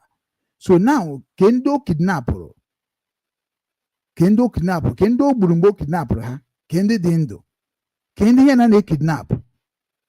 If you be news na after kwasigi ejene weri he de na akwụkwọ. Fine and good. Then kedebe ndị Igbo bụ ndị ọchịchị ga kwesị bịa kọwara ihe ejijide Akwa Okuko. Lawyer ya na akọ rubbish. Lawyer ya na akụkọ onye nweghị uche. Onye ama eji agwa Nigeria lawyers are evil. All the Nigeria lawyers are evil. And that is why you are suffering. Ibia no obodo a. Otu akọdụ everywhere because na mụ na witness everywhere. But now nkai ka ị na-ekwu. Ọ bụrụ na ngwa gị nkai ịsịba m ke maka ndị obodo ọzọ. So ebutena that nonsense mentality here. Lawyer Nigeria are evil. I noticed about Lawyer Nigeria activities when I was in Nigeria. I noticed about the police of Nigeria when I was in Nigeria. Obuhona nke anọ na-ekwu okwu ka nji wee mara ihe the Lawyer Nigeria ka asị eme. Lawyer Nigeria emego m ihe me intimidate na my shop. And enweghị ihe kwutere because na ha nwere name.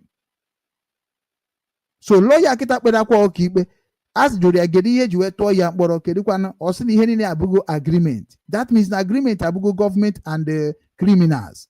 So automatically that is the reason iji the government of North negotiate with the Boko Haram, because there is nothing difference by negotiating with Akwa Okuko Tiwarake and negotiating with the Boko Haram. There is no difference about it. Only difference, challenge me. There is no difference between negotiating with Boko Haram and negotiating with Akwa Okuko Tiwarake. There is no difference. And on your going that soon that now.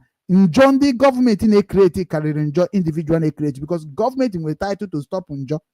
Man, all the government of our land have been corrupt. Almost all of them have do evil. So him was the strong mind equals evil. Because na ana choke me Akwa Okuko rehabilitation. Onye dey involved, onye made involved na kidnapping. Onye made involved in a ritualist. Ritualist bụ mgbe na promadi ife ha n'ike. But mgbe ja wo we na nwanne madi ife ha n'ike, onye ritualist or something that you can kill or buy before you get it. So that ritualist oburo is something good in the government system, a traditional system, in the way peoples of life. So Boko Haram, everything they do is against the human rights, is against of the government standard or government law. The same thing, what Akwa Okuko made is against the government law. It's against of human rights. Human rights. So automatically, otu inokiti na ikwetere kita na ejele Akwa Okuko 2 years, get released here in 11 months from now. Mboso buni ngiwa boni Igbo were ọnụ gị ije originate we cut upon Nigeria government in the north that na ha mere Boko Haram rehabilitation tinye ha na society. Imana that day kamadio ha ga-etigbu gị na nne gị na nna gị. Do you know why? Because you are a corrupt person. You are not an honest person. Because onya bifa ha na gwa gị, do not do evil. Because of a day of judgment may be a surprise for you or maybe a wonder. Makana inwa bụ ndị si na ama m ihe ọjọọ, nya bịara just start strong na preach about the evil in our society. Anyị achọghị ịma na ọ bụ papa gị maọbụ onye isi gị maọbụ onye ọdụdụ gị. What we need is to speak the truth. Ka ndị mmadụ wee kwụsịnata ihe m ihe ọjọọ, because ọ bụ ihe ọjọọ ndị Igbo na-akwado mere ndị Igbo kajata afụ today. And a na-ekwu na social media fu ndị ọzọ were na-eme program, were na-eme content, were na-emere comedy. May destroy the future of Igbo. They have brought a lot of people to destroy Igbo race. They have brought a lot of Christianity to destroy Igbo land. They have brought a lot of Christianity mindset to make sure that the Igbo culture will never remain. But we are here to end them. Trump, they are Christian. Trump don't have right in Igbo land. Trump can never invent Igbo land without Igbo authority. Even all Igbo leaders command Trump to come and do anything in Igbo land. It is going to be the end of American. It is going to be the end of any government that try it. Go and check what they have tried in Igbo land. Igbo land is sacred land that nobody in this world can destroy. Or not possible. Oba labu jake apụtara onwe mmadụ enwere ihe. Onye sị na ya nwa ala Igbo nya apụtana ka efu. Ala Igbo adịrọ ka Israel. Ala Igbo adịrọ ka American. Ala Igbo adịrọ ka Russia. Ala Igbo adịrọ ka kedu ya na-akpụ ya mbụ whatever China. Ala Igbo bụ ihe mma ọfụma ihe ga-emecha mee n'ala Igbo. Enweghị obodo ga-edozi ala Igbo na-abụghị ụmụ Igbo. And all more as na part of ụmụ Igbo. And that is why I put the against of ndị Igbo. At them against of ndị Igbo from day one. And that is why they are running away from the truth of what I'm saying. Because ndị Igbo bụ ndị ahụ ji egocha akwụkwọ were akwụkwọ agụrụ wee na-eme ụmụ na intimidation. Another slavery of family way. Egocha akwụkwọ chọ ka nwanne gị serve baga serve for what? Ndị ọcha bụ habitat gị onye ọbụla nwere title to live as equal as others. Onye ọbụla ga-ebi ka chi esi kee ya. Mana gị nwaga like na ịkpata ego imezi ụmụnne gị slave. Ha na-arụziri gị na-aza gị saa. Whereby na ị kwesịrị ha na-arụ ka partnership. Ị na-akwụ ha ụgwọ ọ na-arụ ka worker. Onwe onye Igbo na like ka ọ bụ na o nweta ife ka o mekwa ka nwanne ya nwetakwa the same thing ka ọ na-grow. Onye bụ the economic growth. But ị ga-afụ onye Igbo nweta ọchọ ka ọ bụ sọsọ nke ya na-aga. Ọ gaghị agwa gị secret o ji enweta ya because of the evil mindset in them. Tomorrow they say they are Christians. Na-agaziri ndị gere anyị ntị n'ọnụ ka anyị jee ka anyị pụtakwa ọzọ n'okwu ada agwụ agwụ.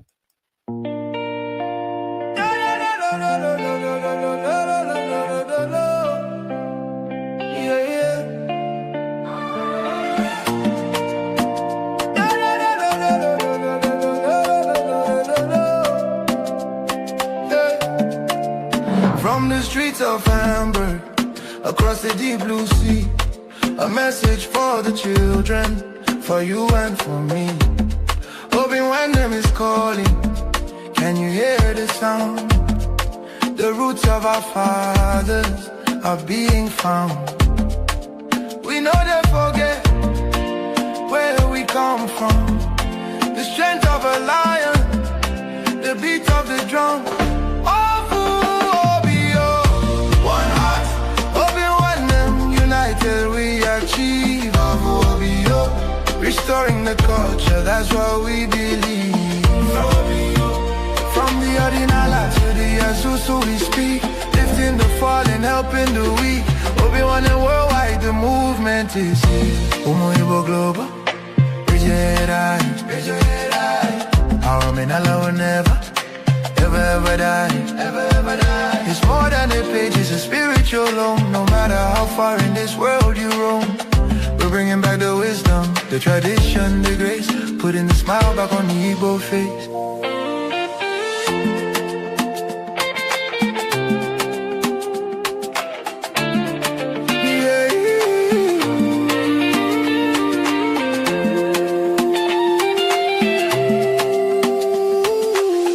A high energy. Please.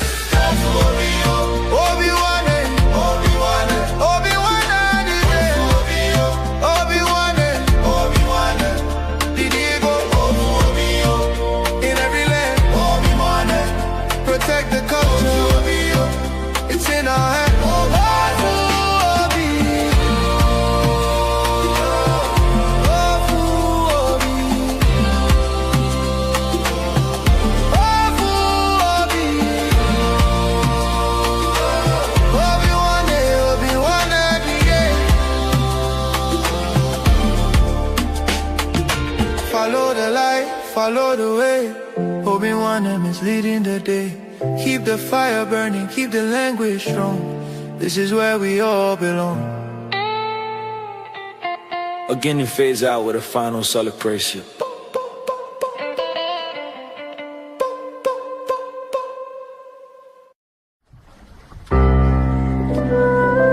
Obinwannem Global Radio, promoting the culture and traditions of Igbo nation.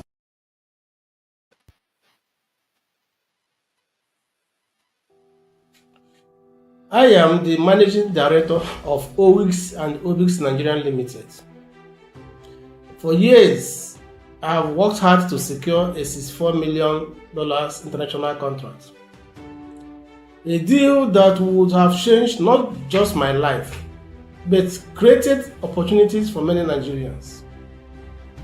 The contract was signed and the funds secured by LLC were sent through Zenith Bank, Nigerian PLC, after an agreement between my company and Zenith Bank as a paymaster for the guaranteed contract.